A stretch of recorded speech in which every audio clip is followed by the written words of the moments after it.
ਰਾਮ ਸਰੂਪ ਅਣਖੀ ਦਾ novel ਕੋਠੇ ਖੜਕ ਸਿੰਘ ਦਾ ਚੌਥਾ ਭਾਗ 8ਵਾਂ ਅੰਗ। ਐਮਏ ਪੰਜਾਬੀ ਚੋਂ ਫਸਟ ਕਲਾਸ ਲੈ ਕੇ ਹੁਣ ਪੁਸ਼ਪਿੰਦਰ ਘਰ ਬੈਠੀ ਹੋਈ ਸੀ। ਉਹ ਕਿਧਰੇ ਨਾ ਜਾਂਦੀ, ਨਾ ਪਿੰਡ 'ਚ ਕਿਸੇ ਕੋਲ ਤੇ ਨਾ ਰਾਮਪੁਰਾ ਮੰਡੀ। ਘਰ ਆਪਣੀ ਬੈਠਕ 'ਚ ਬੈਠੀ ਪਈ ਰਹਿੰਦੀ, ਬਹੁਤ ਘੱਟ ਬੋਲਦੀ। ਨਹਾ ਲੈਂਦੀ, ਰੋਟੀ ਖਾ ਲੈਂਦੀ, ਦਿਨ 'ਚ ਕਈ ਵਾਰੀ ਚਾਹ ਪੀਂਦੀ ਤੇ ਬਸ ਸਾਰਾ ਦਿਨ ਰਾਤ ਨੂੰ ਵੀ ਦੇਰ ਤੱਕ ਕਿਤਾਬਾਂ ਪੜ੍ਹਦੀ ਰਹਿੰਦੀ। ਪੰਜਾਬੀ, ਹਿੰਦੀ ਦੇ ਮੈਗਜ਼ੀਨ, ਇਹ ਸਭ ਹਰਿੰਦਰ ਉਹਨੂੰ ਰਾਮਪੁਰੇ ਤੋਂ ਲਿਆ ਦਿੰਦਾ। ਜਿਹੜੀ ਕਿਤਾਬ ਪੜ੍ਹਨੀ ਹੁੰਦੀ ਉਹ ਆਪ ਹੀ ਹਰਿੰਦਰ ਤੋਂ ਮੰਗਵਾ ਲੈਂਦੀ। ਰਾਮਪੁਰਾ ਮੰਡੀ ਦੀ ਪਬਲਿਕ ਲਾਇਬ੍ਰੇਰੀ 'ਚ ਬਹੁਤ ਸਾਰੀਆਂ ਕਿਤਾਬਾਂ ਸਨ। ਹਰ ਮਹੀਨੇ ਨਵੀਆਂ ਤੋਂ ਨਵੀਆਂ ਕਿਤਾਬਾਂ ਆਉਂਦੀਆਂ, ਪੰਜਾਬੀ ਦੀਆਂ, ਹਿੰਦੀ ਦੀਆਂ, ਉਰਦੂ ਦੀਆਂ ਤੇ ਅੰਗਰੇਜ਼ੀ ਦੀਆਂ ਵੀ। ਬਹੁਤ ਪੁਰਾਣੀ ਲਾਇਬ੍ਰੇਰੀ ਸੀ। ਪਾਠਕ ਲੋਕਾਂ ਨੇ ਹੀ ਕਦੇ ਇਹਨੂੰ ਬਣਾਇਆ ਸੀ। ਹੁਣ ਤਾਂ ਹਰ ਸਾਲ ਸਰਕਾਰ ਤੋਂ ਗ੍ਰਾਂਟ ਮਿਲਦੀ। ਇਲਾਕੇ ਦਾ ਕੋਈ ਵੀ ਵਜ਼ੀਰ ਬਣਦਾ, ਚਾਹੇ ਕਿਸੇ ਵੀ ਪਾਰਟੀ ਦਾ ਹੋਵੇ, ਰਾਮਪੁਰੇ ਦਾ ਦੌਰਾ ਰੱਖਦਾ। ਲਾਇਬ੍ਰੇਰੀ ਦੀ ਪ੍ਰਬੰਧਕ ਕਮੇਟੀ ਉਹ ਤੋਂ ਪੈਸੇ ਜ਼ਰੂਰ ਲੈ ਲੈਂਦੀ। 1000, 2000, 5000 ਤੱਕ ਵੀ ਦਿੱਤੇ ਗਏ ਸਨ। ਰਾਮਪੁਰਾ ਮੰਡੀ ਦੀ ਇਹ ਪਬਲਿਕ ਲਾਇਬ੍ਰੇਰੀ ਨਾ ਤਾਂ ਕਿਸੇ ਧਰਮ ਵਿਸ਼ੇਸ਼ ਨਾਲ ਬੱਝੀ ਹੋਈ ਸੀ ਤੇ ਨਾ ਹੀ ਇਸ ਉੱਤੇ ਇੱਕ ਰਾਜਨੀਤਿਕ ਪਾਰਟੀ ਦਾ ਏਕਾਧਿਕਾਰ ਸੀ। ਇਹ ਲਾਇਬ੍ਰੇਰੀ ਤਾਂ ਇੱਕ ਘਣਛਾਵਾਂ ਰੁੱਖ ਸੀ, ਜਿਹਦੀ ਗਿਆਨਵਰਧਕ ਛਾਂ ਥੱਲੇ ਬੈਠ ਕੇ ਹਰ ਕੋਈ ਆਪਣੀ ਆਪਣੀ ਮਾਨਸਿਕਤਾ ਨੂੰ ਕਿਤਾਬਾਂ ਦਾ ਠੁੰਮਣਾ ਦੇ ਸਕਦਾ। ਕਦੇ ਕਦੇ ਪੁਸ਼ਪਿੰਦਰ ਤੋਂ ਚੋਰੀਓਂ ਹਰਦਿਤ ਤੇ ਦਿਆਲੋ ਬੈਠ ਕੇ ਸੋਚਦੇ, ਵਿਆਹ ਦੀ ਹੁਣ ਗੱਲ ਕਰੀਏ ਗੱਲ ਇਹਦੇ ਨਾਲ, ਕੀ ਪਤਾ ਮੰਨ ਹੀ ਜਾਵੇ। ਐਦੋਂ ਪਿੱਛੇ ਫਿਰ ਕਦੋਂ ਕਰਵਾਊਗੀ ਵਿਆਹ। ਤੀਹਾਂ ਤੋਂ ਟੱਪ ਗਈ, ਫਿਰ ਕਿਸੇ ਨੇ ਇਹਨੂੰ ਪੁੱਛਣਾ ਵੀ ਨਹੀਂ। ਪਰ ਦੋਵੇਂ ਉਹਦੀ ਚੁੱਪ ਤੋਂ ਡਰਦੇ। ਉਹਨਾਂ ਦਿਨਾਂ 'ਚ ਹੀ ਪੰਜਾਬ ਪਬਲਿਕ ਸਰਵਿਸ ਕਮਿਸ਼ਨ ਵੱਲੋਂ ਕਾਲਜ ਲੈਕਚਰਾਰਾਂ ਦੀਆਂ ਪੋਸਟਾਂ ਕੱਢੀਆਂ ਗਈਆਂ। ਪੰਜਾਬੀ ਵਿਸ਼ੇ ਲਈ 12 ਅਸਾਮੀਆਂ ਸਨ। ਪੁਸ਼ਪਿੰਦਰ ਨੂੰ ਪਤਾ ਲੱਗਿਆ। ਉਹਨੇ ਪਟਿਆਲਿਓਂ ਫਾਰਮ ਮੰਗਵਾ ਕੇ ਅਪਲਾਈ ਕਰ ਦਿੱਤਾ। ਇਹ ਸਾਰਾ ਕੁਝ ਉਹਦੇ ਲਈ ਜੈਲੋ ਨੇ ਕੀਤਾ। ਜੈਲੋ ਦੀ ਆਪ ਵੀ BEd ਕੀਤੀ ਹੋਈ ਸੀ। ਉਹਨਾਂ ਦਿਨਾਂ 'ਚ ਸਿਲੈਕਸ਼ਨ ਬੋਰਡ ਨੇ ਵੀ ਪੋਸਟਾਂ ਕੱਢੀਆਂ। ਜੈਲੋ ਨੇ ਵੀ ਅਪਲਾਈ ਕੀਤਾ ਹੋਇਆ ਸੀ। ਇੱਕ ਵਾਰੀ ਪਹਿਲਾਂ ਵੀ ਉਹ ਅਪਲਾਈ ਕਰ ਚੁੱਕੀ ਸੀ। ਇੰਟਰਵਿਊ ਵਾਸਤੇ ਗਈ ਪਰ ਸਿਲੈਕਟ ਨਹੀਂ ਹੋ ਸਕੀ। ਇਸ ਵਾਰ ਉਹ ਸਿਲੈਕਟ ਹੋਣ ਦੀ ਆਸ ਰੱਖਦੀ ਸੀ। ਇੱਕ ਦਿਨ ਉਹ ਪੁਸ਼ਪਿੰਦਰ ਨੂੰ ਕਹਿੰਦੀ, ਭੈਣੇ, ਸਿਲੈਕਟ ਤਾਂ ਮੈਂ ਪਿਛਲੇ ਸਾਲ ਹੀ ਹੋ ਜਾਂਦੀ ਜੇ ਘਰ ਦੇ ਕੋਈ ਉੱਤਾ ਵਾਚਦੇ। ਉਹ ਕਿਵੇਂ? ਪੁਸ਼ਪਿੰਦਰ ਨੇ ਪੁੱਛਿਆ। ਬਸ 2000 ਦੀ ਗੱਲ ਸੀ ਸਾਰੀ। ਚੇਅਰਮੈਨ ਤਾਂ ਲੈਂਦਾ ਨਹੀਂ, ਮੈਂਬਰ ਲੈਂਦੇ ਆ। ਜਿਹਨੇ 2000 ਦਿੱਤਾ ਸਿਲੈਕਟ ਹੋ ਗਿਆ। ਮੇਰੇ ਵਰਗੀਆਂ ਰਹਿ ਗਈਆਂ ਭਾਈ। ਐਤਕੀ ਦੇ 2000। ਐਤਕੀ ਤਾਂ ਜ਼ਿਆਦਾ ਮੰਗਦੇ ਹੋਣਗੇ। ਮਹਿੰਗਾਈ ਵਾਂਗੂ ਰਿਸ਼ਵਤ ਵੀ ਤਾਂ ਵੱਧਦੀ ਰਹਿੰਦੀ ਹੈ। ਕੌਣ ਦੇਵੇ ਭੈਣ? ਮੇਰੀ ਖਾਤਰ ਪਿਓ ਹੋਵੇ ਤਾਂ ਕਰੇ। ਭਰਾ ਦਾ ਜਿਉਣ ਜੋਗੇ ਦਾ ਆਪਦਾ ਘਰ ਮਸਾਂ ਤੁਰਦਾ। ਉੱਤੋਂ ਭਾਬੀ ਭੁਸਰੀ ਰਹਿੰਦੀ ਹੈ। ਇਹ ਤਾਂ ਉਹੀ ਬਿਨਾਂ ਗੱਲ ਤੋਂ ਹੀ ਖਿਜੀ ਰਹੂ। ਪੁਸ਼ਪਿੰਦਰ ਨੂੰ ਆਪਣੀ ਗੱਲ ਖਟਕ ਗਈ। ਉਹਨੇ ਮਾਂ ਪਿਓ ਨੂੰ ਕਦੇ ਕੋਈ ਵੱਡਾ ਸਵਾਲ ਨਹੀਂ ਪਾਇਆ ਸੀ। ਮਾਂ ਨਾਲ ਉਹਨੇ ਗੱਲ ਕੀਤੀ। ਮਾਂ ਖੁਸ਼। ਕੁੜੀ ਮੂੰਹੋਂ ਤਾਂ ਕਦੇ ਕੁਝ ਫੁੱਟੀ। ਦਿਆਲੋ ਨੇ ਗਾਂ ਹਰਦਿਤ ਸਿੰਘ ਨੂੰ ਕਿਹਾ। ਹਰਦਿਤ ਸਿੰਘ ਕਹਿੰਦਾ, ਇਹ ਵੀ ਕੋਈ ਕਹਾਣੀ ਹੈ। ਮੈਂ ਜਾ ਆਉਣਾ ਹਰਦਿਲ ਸਿੰਘ ਕੋਲ। ਹੁਣ ਤਾਂ ਕਾਂਗਰਸ ਦਾ ਰਾਜ ਹੈ, ਹਰਦਿਲ ਸਿੰਘ ਦੀ ਕੌਣ ਮੋੜ ਦੂ। ਦੂਜੇ ਦਿਨ ਹੀ ਹਰਦਿਲ ਸਿੰਘ ਕੋਲ ਰਾਮਪੁਰੇ ਮੰਡੀ ਗਿਆ। ਸਾਰੀ ਗੱਲ ਦੱਸੀ। ਉਹ ਕਹਿੰਦਾ, ਇੰਟਰਵਿਊ ਦੀ ਤਰੀਕ ਆ ਲੈਣ ਦੇ ਕੁੜੀ ਦੀ, ਫਿਰ ਜਾ ਆਵਾਂਗੇ ਪਟਿਆਲੇ, ਕਰ ਲਾਂਗੇ ਗੱਲ ਕਿਸੇ ਨਾਲ। ਵਾਹ ਤਾਂ ਲਾਵਾਂਗੇ ਭਾਈ ਤੇਰੀ ਖਾਤਰ, ਪਰ ਹਰਦਿਤ ਸਿਆਂ ਹੁਣ ਉਹ ਗੱਲਾਂ ਨਹੀਂ ਆਪਣੇ ਵਾਲੀਆਂ। ਹੁਣ ਤਾਂ ਸਹੁਰੇ ਸਿੱਧਾ ਹੀ ਲੈਣ ਲੱਗ ਪਏ। ਅੱਗੇ ਤਾਂ 100 ਲੁਕੋ ਛੁਪੋ ਹੁੰਦਾ ਸੀ, ਹੁਣ ਤਾਂ ਕੋਈ ਡਰ ਭੈ ਹੀ ਨਹੀਂ ਰਹਿ ਗਿਆ। ਹਰਦਿਤ ਸਿੰਘ ਉਹਨੂੰ ਤਾਂ ਕਹਿ ਆਇਆ, ਚੰਗਾ ਜੀ, ਜਦੋਂ ਬੀਬੀ ਦਾ ਇੰਟਰਵਿਊ ਆ ਗਈ ਮੈਂ ਆਉਂ ਫਿਰ ਤੁਹਾਡੇ ਕੋਲ। ਪਰ ਆਪ ਉੱਥੋਂ ਹੀ ਸਿੱਧਾ ਪਟਿਆਲੇ ਨੂੰ ਹੋ ਲਿਆ। ਪਿਛਲੇ ਪੈਰ ਤੱਕ ਉਹ ਬੱਸ ਰਾਹੀਂ ਪਟਿਆਲੇ ਪਹੁੰਚ ਗਿਆ। ਪਟਿਆਲੇ ਉਹਨਾਂ ਦੇ ਪਿੰਡ ਦਾ ਛੀਂਬਿਆਂ ਦਾ ਦੋਹਤਾ DC ਦੇ ਦਫ਼ਤਰ 'ਚ ਕਲਰਕ ਸੀ। ਉਹ ਬਚਪਨ 'ਚ ਬਹੁਤਾ ਕਰਕੇ ਕੋਠੇ ਖੜਕ ਸਿੰਘ ਹੀ ਰਹਿੰਦਾ ਹੁੰਦਾ ਸੀ। ਕੋਠਿਆਂ ਦੇ ਪ੍ਰਾਇਮਰੀ ਸਕੂਲ 'ਚ ਪੜ੍ਹਿਆ ਵੀ ਸੀ। ਫਿਰ ਆਪਣੇ ਪਿੰਡ ਨੂੰ ਉੱਠ ਗਿਆ। ਆਪਣੇ ਪਿੰਡੋਂ ਹੀ ਉਹਨੇ 10ਵੀਂ ਕੀਤੀ। ਫਿਰ ਟਾਈਪ ਦਾ ਕੰਮ ਸਿੱਖ ਕੇ ਕਲਰਕ ਭਰਤੀ ਹੋ ਗਿਆ। ਹੁਣ ਉਹ ਇੱਥੇ ਪਟਿਆਲੇ ਸੀ। ਕੋਠੇ ਖੜਕ ਸਿੰਘ ਕਦੇ ਕਦੇ ਵਰੀ ਛਮਾਈ ਗੇੜਾ ਮਾਰਦਾ, ਨਾਨੇ ਨਾਨੀ ਨੂੰ ਮਿਲ ਜਾਂਦਾ। ਮਾਮਾ ਉਹਦਾ ਕੋਈ ਹੈ ਨਹੀਂ ਸੀ। ਹਰਿੰਦਰ ਨੂੰ ਮਿਲਦਾ ਤਾਂ ਉਹਦੇ ਨਾਲ ਪੜ੍ਹਾਈ ਦੀਆਂ ਗੱਲਾਂ ਕਰਦਾ। ਹਰਦਿਤ ਸਿੰਘ ਉਹਨੂੰ ਸੁਤੇ ਹੀ ਪੁੱਛ ਲਿਆ ਕਰਦਾ ਸੀ, ਕਿੱਥੇ ਹੁੰਨਾ ਹੈ ਦੋਹਤਿਆ, ਹੁਣ ਕੀ ਕੰਮ ਤੇ ਹੈ। ਉਹ DC ਦੀ ਕਚਹਿਰੀ ਦਾ ਨਾਂ ਲੈਂਦਾ, ਆਪਣੇ ਦਫ਼ਤਰ ਦਾ ਥਾਂ ਟਿਕਾਣਾ ਦੱਸਦਾ। ਇਹ ਵੀ ਦੱਸਦਾ ਕਿ ਉਹ ਕਿਸ ਪ੍ਰਕਾਰ ਦੇ ਕੰਮ ਉੱਤੇ ਹੈ। ਹਰਦਿਤ ਸਿੰਘ ਨੇ ਉਹਨੂੰ ਆਖਿਆ ਸੀ ਕਿ ਉਹਦੀ ਡਾਇਰੀ 'ਚ ਆਪਣਾ ਪਤਾ ਸੁਤਾ ਲਿਖ ਦੇਵੇ। ਕੀ ਹੈ, ਕਦੇ ਲੋੜ ਪੈ ਜਾਂਦੀ ਹੈ ਕੋਈ। ਹਰਦਿਤ ਸਿੰਘ ਤਰੀਕ ਦੇਖਣ ਲਈ ਹਮੇਸ਼ਾ ਇੱਕ ਛੋਟੀ ਜਿਹੀ ਡਾਇਰੀ ਆਪਣੀ ਜੇਬ 'ਚ ਰੱਖਦਾ। ਛਿੰਬਿਆਂ ਦੇ ਦੋਹਤੇ ਤੋਂ ਉਹਦਾ ਪਤਾ ਸੁਤਾ ਇਸੇ ਸਾਲ ਦੀ ਡਾਇਰੀ 'ਚ ਉਹਨੇ ਲਿਖਵਾਇਆ ਸੀ। ਪਟਿਆਲੇ ਬੱਸ ਸਟੈਂਡ ਤੇ ਜਾ ਕੇ ਉਹਨੇ ਆਪਣੀ ਡਾਇਰੀ ਕੱਢੀ, ਇੱਕ ਪੜ੍ਹੇ ਲਿਖੇ ਬੰਦੇ ਮੂਹਰੇ ਕਰਕੇ ਪੁੱਛਿਆ, ਆਹ ਦੇਖਿਓਗਾ ਭਾਈ ਸਾਹਿਬ, ਕਿੱਥੇ ਜੇ ਹੋਇਆ ਇਹ ਦਫ਼ਤਰ? ਬੰਦਾ ਕਹਿੰਦਾ, ਸਰਦਾਰ ਜੀ ਡੀਸੀ ਦਾ ਦਫ਼ਤਰ ਹੈ, ਰਿਕਸ਼ਾ ਲੈ ਲਓ, ਆਪੇ ਪਹੁੰਚਾ ਦੇਗਾ। ਉੱਥੇ ਜਾ ਕੇ ਇਸ ਆਦਮੀ ਨੂੰ ਮਿਲ ਲਿਓ ਬਸ। ਰਿਕਸ਼ੇ ਵਾਲਾ ਹਰਦਿਤ ਨੂੰ ਡੀਸੀ ਦੇ ਦਫ਼ਤਰ ਲੈ ਆਇਆ। ਇਹ ਨਵੀਸ ਤੋਂ ਉਹਨੇ ਮੁੰਡੇ ਦਾ ਨਾਂ ਲੈ ਕੇ ਪੁੱਛਿਆ। ਉਹ ਕਹਿੰਦਾ, ਬਾਬਾ ਜੀ ਉਹ ਸਾਹਮਣੇ ਵਾਲਾ ਕਮਰਾ ਨਾ, ਬਸ ਉਹਦੇ 'ਚ ਬੈਠਦਾ ਨਛੱਤਰ ਸਿੰਘ, ਵਹਾਂ ਜਾਓ, ਚਪੜਾਸੀ ਸੇ ਮਿਲ ਲੈਣਾ। ਹਰਦਿਤ ਸਿੰਘ ਨੂੰ ਦੇਖ ਕੇ ਨਛੱਤਰ ਆਪ ਹੀ ਕੁਰਸੀ ਤੋਂ ਉੱਠ ਕੇ ਉਹਦੇ ਕੋਲ ਆ ਗਿਆ। ਸਤਿ ਸ੍ਰੀ ਅਕਾਲ ਬੁਲਾ ਕੇ ਹੱਥ ਮਿਲਾਇਆ, ਪਿੰਡ ਦੀ ਸੁੱਖ ਸਾਂਦ ਪੁੱਛਣ ਲੱਗਿਆ। ਚਪੜਾਸੀ ਨੂੰ ਕਹਿ ਕੇ ਚਾਹ ਮੰਗਾ ਲਈ। ਆਪਣੇ ਕੋਲ ਹੀ ਹਰਦਿਤ ਸਿੰਘ ਨੂੰ ਕੁਰਸੀ ਤੇ ਬਿਠਾ ਲਿਆ। ਚਾਹ ਪੀਂਦੇ ਸਮੇਂ ਹਰਦਿਤ ਸਿੰਘ ਨੇ ਗੱਲ ਛੇੜੀ, ਆਪਣੀ ਪੁਸ਼ਪਿੰਦਰ ਨੇ MA ਕਰ ਲਈ ਸੀ ਨਾ, ਹੁਣ ਕਾਲਜ 'ਚ ਲੱਗਣ ਨੂੰ ਕਹਿੰਦੀ ਆ। ਅਰਜੀ ਤਾਂ ਭੇਜਤੀ, ਇੱਥੇ ਪਟਿਆਲੇ ਹੋਣੀ ਆ ਇੰਟਰਵਿਊ। ਉਹਨਾਂ ਦੇ ਦਫ਼ਤਰ ਛੱਡ ਕੇ ਆ, ਮੈਨੂੰ ਨਾਲ ਚੱਲ ਮੇਰੇ।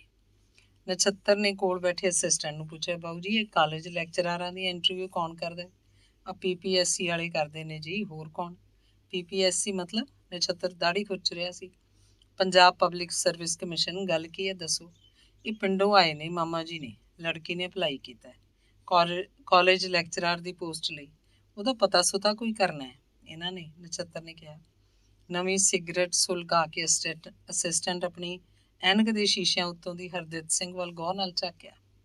ਦਾੜੀ ਮੁੰਨੀ ਹੋਈ, ਮੁੱਛਾਂ ਰੱਖੀਆਂ ਹੋਈਆਂ, ਸਿਰ ਤੇ ਪਿਆਜੀ ਰੰਗ ਦੀ ਪੱਗ ਦੇ ਸਟਾਈਲ ਤੋਂ ਲੱਗਦਾ ਸੀ ਸਿਰ ਦੇ ਵਾਲ ਵੀ ਕੱਟੇ ਹੋਣਗੇ। ਸਿਗਰਟ ਦਾ ਖਿੱਚਵਾਂ ਸੂਟਾ ਲਾ ਕੇ ਧੂਆਂ ਤਾਂ ਨੂੰ ਛੱਡਦਾ ਹੋਇਆ ਉਹ ਬੋਲਿਆ, ਸੱਚੀ ਗੱਲ ਕਹਾਂ ਸਰਦਾਰ ਜੀ? ਹਾਂਜੀ, ਪਾਓ ਰਾਹ ਸਾਨੂੰ ਕਿਸੇ, ਇਹੀ ਤਾਂ ਪੁੱਛਣ ਆਏ ਆ। ਹਰਦਿਤ ਸਿੰਘ ਨੇ ਪੂਰੀ ਤਰ੍ਹਾਂ ਆਪਣੇ ਕੰਨ ਉਹਦੇ ਵੱਲ ਝੁਕਾ ਲਏ। ਨਛੱਤਰ ਵਿੱਚ ਦੀ ਬੋਲ ਪਿਆ, ਇਹ ਲਾਲਾ ਜੀ ਪੁਰਾਣੇ ਬੰਦੇ ਆ, ਇਹਨਾਂ ਨੂੰ ਕੁੱਲ ਗੱਲ ਦਾ ਪਤਾ ਹੈ। ਚੇਅਰਮੈਨ ਆ ਨਾ, ਉਹਦੀ ਘਰ ਵਾਲੀ ਨੂੰ ਮਿਲ ਲਓ, ਬਸ ਤੁਹਾਡਾ ਕੰਮ ਹੋ ਜਾਊਗਾ। ਚੇਅਰਮੈਨ ਨੂੰ ਨਹੀਂ, ਉਹਦੀ ਘਰ ਵਾਲੀ ਨੂੰ। ਅਸਿਸਟੈਂਟ ਨੇ ਨਛੱਤਰ ਨਾਲ ਅੱਖ ਦੱਬੀ। ਐਂ ਕਰ ਲਓ ਮਾਮਾ ਜੀ ਫਿਰ, ਨਛੱਤਰ ਨੇ ਹੌਲੀ ਦੇ ਕੇ ਆਖਿਆ। ਭਾਈ ਨਛੱਤਰੇ ਤਾਂ ਸਿੱਧਾ ਹੀ ਕਹੀ ਜਾਂਦਾ, ਜਿਵੇਂ ਕਿਸੇ ਦਾ ਕੋਈ ਡਰ ਪਿਆ ਹੀ ਨਾ ਹੋਵੇ। ਹਰਦਿਤ ਸਿੰਘ ਨੇ ਹੌਲੀ ਦੇ ਕੇ ਕਿਹਾ, ਹਾਂ ਮਾਮਾ ਜੀ, ਇੱਥੇ ਤਾਂ ਨਿੱਤ ਇਹੀ ਗੱਲਾਂ ਹੁੰਦੀਆਂ। ਰਿਸ਼ਵਤ ਦਾ ਯੁੱਗ ਹੈ, ਸੰਗ ਸ਼ਰਮ ਕਾਹਦੀ ਰਹਿ ਗਈ? ਦੇਖੋ ਸਰਦਾਰ ਜੀ, ਪਹਿਲਾਂ ਤਾਂ ਚੱਲਦੀ ਸੀ ਸਿਫਾਰਿਸ਼, ਹੁਣ ਸਿਫਾਰਿਸ਼ ਦਾ ਜ਼ਮਾਨਾ ਤਾਂ ਗਿਆ, ਰਿਸ਼ਵਤ ਰਹਿ ਗਈ, ਉਹ ਵੀ ਥੋਕ। ਹਰ ਪੋਸਟ ਦਾ ਰੇਟ ਬੰਨਿਆ ਹੋਇਆ। ਵਜ਼ੀਰ ਵੀ ਇਹੀ ਕਰਦੇ ਆ, ਰਿਸ਼ਵਤ ਦੇ ਕੇ ਲੋਕ ਲੱਗਦੇ ਆ, ਫਿਰ ਰਿਸ਼ਵਤ ਪੂਰੀ ਕਰਦੇ ਆ। ਇਹ ਤਾਂ ਅਸੂਲ ਬਣ ਗਿਆ ਸਰਦਾਰ ਜੀ। ਅਸਿਸਟੈਂਟ ਹੇੜ ਕਰਕੇ ਹੱਸਿਆ। ਨਛੱਤਰ ਆਪਣੀ ਸੀਟ ਤੋਂ ਉੱਠਿਆ, ਅਸਿਸਟੈਂਟ ਦੇ ਕੰਨ ਕੋਲ ਜਾ ਕੇ ਚੇਅਰਮੈਨ ਦੀ ਕੋਠੀ ਬਾਰੇ ਪੁੱਛਣ ਲੱਗਾ। ਨਛੱਤਰ ਨੇ ਘੜੀ ਦੇਖੀ, 4 ਵਜੇ ਹੋਏ ਸੀ। ਕਹਿੰਦਾ, ਮਾਮਾ ਜੀ ਥੋੜਾ ਚਿਰ ਬੈਠੋ, 4:30 ਚੱਲਦੇ ਆ ਫਿਰ। ਅੱਜ ਤੁਸੀਂ ਇੱਥੇ ਰਹੋ ਹੀ ਮੇਰੇ ਕੋਲ, ਤੜਕੇ ਉੱਠ ਜਿਓ। ਹਰਦਿਤ ਸਿੰਘ ਬੈਠਾ ਰਿਹਾ। 4:45 ਦੇ ਕਰੀਬ ਉਹ ਦਫ਼ਤਰੋਂ ਉੱਠੇ। ਅਸਿਸਟੈਂਟ ਆਪ ਉਹਨਾਂ ਨਾਲ ਚੇਅਰਮੈਨ ਦੀ ਕੋਠੀ ਗਿਆ, ਉਹਨਾਂ ਨੂੰ ਬਾਹਰ ਬੈਂਚ ਤੇ ਬਿਠਾਤਾ, ਆਪ ਅੰਦਰ ਚਲਾ ਗਿਆ। ਬੀਬੀ ਜੀ ਹੈਗੇ ਸੀ। ਚੇਅਰਮੈਨ ਬਾਹਰ ਕਿਧਰੇ ਗਿਆ, ਮੁੜਿਆ ਨਹੀਂ ਸੀ। ਅਸਿਸਟੈਂਟ ਨੇ ਬੀਬੀ ਜੀ ਨਾਲ ਪੱਕੀ ਗੱਲ ਕਰ ਲਈ, ਪਰ ਉਹਨੇ ਪੁੱਛਿਆ, ਕੌਣ ਆਦਮੀ ਹੈ ਇਹ, ਕਿਧਰੇ ਕੋਈ ਗੜਬੜ? ਨਹੀਂ ਬੀਬੀ ਜੀ, ਜਿਹੀ ਗੱਲ ਨਹੀਂ, ਇਹ ਜੋ ਮੁੰਡਾ ਹੈ ਨਾ ਨਾਲ, ਇਹ ਮੇਰਾ ਕਲਰਕ ਹੈ, ਬਹੁਤ ਨੇਕ ਹੈ। ਇਹ ਸਰਦਾਰ ਜੀ ਇਹਦੇ ਮਾਮਾ ਜੀ ਨੇ, ਤੇ ਨਾਲੇ ਆਪਾਂ ਤਾਂ ਲਿਫਾਫਾ ਫੜ ਲੈਣਾ, ਲਿਫਾਫਾ ਤੁਹਾਡੇ ਹੱਥ ਮੈਂ ਦੇਣਾ, 10,000 ਗਿਣ ਲਵਾਂਗੇ, ਇਹਨਾਂ ਦਾ ਕੰਮ ਕਰ ਦਿਆਂਗੇ, ਬਸ ਮਾਮਲਾ ਖਤਮ। ਇਹ ਕਦ ਆਉਣਗੇ ਫਿਰ? ਇੰਟਰਵਿਊ ਦੀ ਡੇਟ ਜਾਏਗੀ ਤੇ ਬਸ ਆ ਜਾਣਗੇ ਅਗਲੇ ਦਿਨ ਹੀ। ਮੈਂ ਕਲਰਕ ਨਾਲ ਸਾਰੀ ਗੱਲ ਕਰ ਲਈ ਹੈ, ਤੂੰ ਵੀ ਸੋਹਣ ਲਾਲ ਆਪਣਾ ਆਪ ਹੀ। ਹਾਂਜੀ ਉਹ ਤਾਂ ਮੈਂ, ਉਹ ਹੇੜ ਕਰਕੇ ਹੱਸਿਆ। 2 ਮਹੀਨਿਆਂ ਪਿੱਛੋਂ ਇੰਟਰਵਿਊ ਦੀ ਤਾਰੀਖ ਪੁਸ਼ਪਿੰਦਰ ਨੂੰ ਜਾ ਪਹੁੰਚੀ। ਇੰਟਰਵਿਊ ਲਈ ਜਾਣ 'ਚ 10 ਦਿਨ ਬਾਕੀ ਸੀ। 100 ਦੇ 120 ਨੋਟ ਦੀਆਂ ਥਈਆਂ ਚਮੜੇ ਦੇ ਬੈਗ 'ਚ ਪਾ ਕੇ ਹਰਦਿਤ ਸਿੰਘ ਆਥਣੇ ਜੇ ਪਟਿਆਲੇ ਨਛੱਤਰ ਦੇ ਘਰ ਪਹੁੰਚ ਗਿਆ। ਨਛੱਤਰ ਕਹਿੰਦਾ, ਸਵੇਰ ਕਿਹਨੂੰ ਆਈਏ ਮਾਮਾ, ਹੁਣੇ ਨਿਬੇੜ ਆਉਣੇ ਆ, ਤੁਸੀਂ ਬੈਠੋ, ਚਾਹ ਪੀਓ ਆਪਦੀ ਨੂੰਹ ਤੋਂ, ਮੈਂ ਸਾਈਕਲ ਤੇ ਹੁਣੇ ਜਾ ਆਉਣਾ ਸੋਹਣ ਲਾਲ ਕੋਲ, ਘਰ ਹੋਇਆ ਤਾਂ ਨਾਲ ਹੀ ਲਿਆਊਂ, ਫੇਰ ਚੱਲਾਂਗੇ ਹੁਣੇ ਚੇਅਰਮੈਨ ਦੀ ਕੋਠੀ। ਸੋਹਣ ਲਾਲ ਘਰ ਹੀ ਸੀ, ਘਰ 'ਚ ਬਣਾਏ ਦੁਰਗਾ ਮੰਦਰ 'ਚ ਆਰਤੀ ਕਰ ਰਿਹਾ ਸੀ। ਝੱਟ ਤਿਆਰ ਹੋ ਗਿਆ। ਨਛੱਤਰ ਦੇ ਘਰ ਆ ਕੇ ਉਹਨਾਂ ਨੇ ਇੱਕ ਇੱਕ ਕਰਕੇ 10-10 ਨੋਟਾਂ ਦੀਆਂ 12 ਥਈਆਂ ਗਿਣੀਆਂ।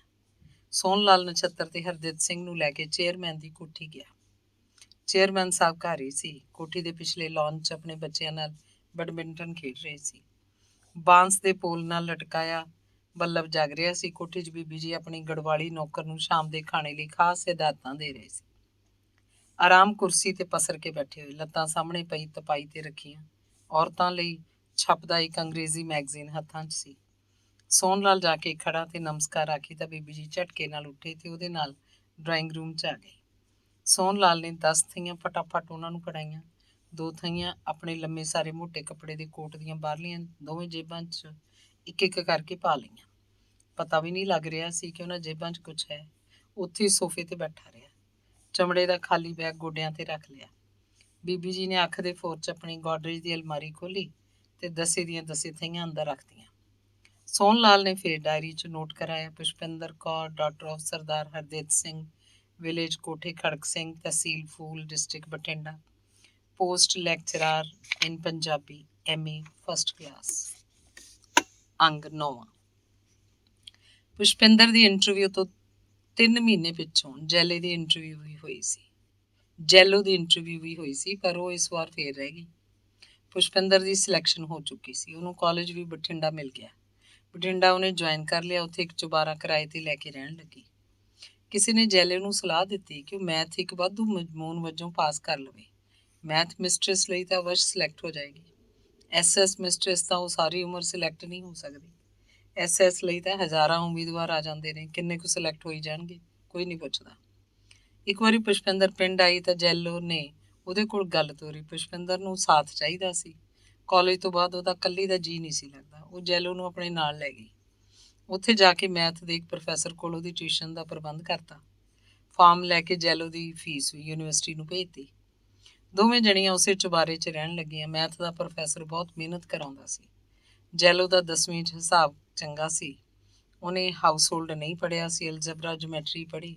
ਮੈਥ ਦਾ ਪ੍ਰੋਫੈਸਰ ਕੱਦ ਦਾ ਮਧਰਾ, ਸਿਰੋਂ ਗੰਜਾ ਸੀ। ਦਿਨ ਰਾਤ ਟਿਊਸ਼ਨਾਂ ਕਰਦਾ। ਸਵੇਰੇ 4 ਵਜੇ ਤੋਂ ਲੈ ਕੇ 9 ਵਜੇ ਤੱਕ, ਸ਼ਾਮ ਨੂੰ 3 ਵਜੇ ਤੋਂ ਲੈ ਕੇ ਰਾਤ ਦੇ 10 ਵਜੇ ਤੱਕ ਦਮੇ ਦਾ ਮਰੀਜ਼ ਖਾਉਂ ਖਾਉਂ ਕਰਦਾ ਰਹਿੰਦਾ।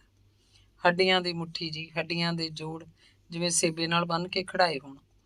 ਤੁਰਦਾ ਤਾਂ ਉਹਦਾ ਪਿੰਜਰ ਹਿਚਕੋਲੇ ਖਾਂਦਾ ਲੱਗਦਾ। ਹੁਣ ਡਿੱਗਿਆ, ਪਰ ਉਹਨੂੰ ਪੈਸੇ ਦਾ ਨਸ਼ਾ ਸੀ, ਜਾਂ ਕਹਿ ਲਓ ਕੁੱਤੇ ਦੀ ਹੱਡੀ ਵਾਲਾ ਸਵਾਦ ਸੀ। ਉਹ ਕਿਸੇ ਵੇਲੇ ਵੀ ਅੱਕਦਾ ਥੱਕਦਾ ਨਹੀਂ ਸੀ। ਹਾੜ ਹੋਵੇ, ਸਿਆਲ ਹੋਵੇ, ਕਾਲਜ ਦੇ ਦਿਨ ਹੋਣ ਜਾਂ ਛੁੱਟੀਆਂ, ਉਹਨੂੰ ਦਿਨ ਵੇਲੇ ਸੁੱਤਾ ਹੋਇਆ ਕਦੇ ਕਿਸੇ ਨੇ ਨਹੀਂ ਦੇਖਿਆ ਸੀ। 10 ਤੋਂ ਸਵੇਰ ਦੇ 4 ਵਜੇ ਤੱਕ ਬਸ 6 ਘੰਟੇ ਉਹ ਸੌਂਦਾ। 6 ਚੋਂ ਵੀ 5 ਹੀ ਸੌਂਦਾ ਹੋਏਗਾ। ਬਾਕੀ ਟੱਟੀ ਪਿਸ਼ਾਬ, ਦਾਤਨ ਕੁਰਲਾ, ਨਹਾਉਣ ਧੋਣ, ਚਾਹ ਨਾਸ਼ਤਾ ਕਰਨ ਤੇ ਵੀ ਥੋੜਾ ਘਣਾ ਸਮਾਂ ਲਾਉਂਦਾ ਹੀ ਹੋਏਗਾ। ਉਹ ਰੋਟੀ ਪਤਾ ਨਹੀਂ ਕਿਹੜੇ ਵੇਲੇ ਖਾਂਦਾ। ਕਿਸੇ ਵਿਦਿਆਰਥੀ ਨੇ ਉਹਨੂੰ ਕਦੇ ਰੋਟੀ ਖਾਂਦੇ ਨਹੀਂ ਦੇਖਿਆ ਸੀ। ਚਾਹ ਉਹ ਟਿਊਸ਼ਨ ਦੇ ਕਮਰੇ 'ਚ ਬੈਠਾ ਹੀ ਪੀ ਲੈਂਦਾ, ਸਗੋਂ ਕਈ ਵਾਰ ਪੀਂਦਾ। ਕੋਈ ਵਿਦਿਆਰਥੀ ਕਿਸੇ ਵਿਦਿਆਰਥੀ ਨੂੰ ਪੁੱਛਦਾ, ਕਿਹਦੇ ਕੋਲ ਟਿਊਸ਼ਨ ਰੱਖੀ ਹੈ? ਗੰਜੇ ਕੋਲ। ਬਸ ਫੇਰ ਤਾਂ ਸ਼ੋਰ ਸ਼ਾਟ ਪਾਸ ਹੈ। ਗੰਜਾ ਤਾਂ ਮੰਤਰ ਹੈ, ਮੰਤਰ। ਕਾਲਜ ਦੇ ਸਟਾਫ ਰੂਮ 'ਚ ਬੈਠੇ ਦੂਜੇ ਪ੍ਰੋਫੈਸਰ ਉਹਦੀਆਂ ਗੱਲਾਂ ਕਰਦੇ। ਕੋਈ ਉਹਦਾ ਮਖੌਲ ਉਡਾਉਂਦਾ, ਕੋਈ ਉਹਦੀ ਇੰਨੀ ਅਣਥੱਕ ਮਿਹਨਤ ਦੀ ਦਾਦ ਦਿੰਦਾ, ਕੋਈ ਉਹਦੇ ਉੱਤੇ ਤਰਸ ਕਰਦਾ, ਕਿਉਂਕਿ ਉਹਦੇ ਮੁੰਡਾ ਕੋਈ ਨਹੀਂ ਸੀ, 5 ਕੁੜੀਆਂ ਹੀ ਕੁੜੀਆਂ, ਤੇ ਉਹ ਜ਼ਾਤ ਦਾ ਬਾਣੀਆ ਸੀ। ਗੰਜਾ ਜਿੱਦਣ ਮਰਿਆ, ਇਹਦੇ ਹੱਥ 'ਚ ਪੈਨ ਹੋਊ ਤੇ ਕਾਪੀ ਉੱਤੇ 1/2 ਲਿਖਦੇ ਧੌਣ ਲੁੜਕ ਜੂ ਇਹਦੀ।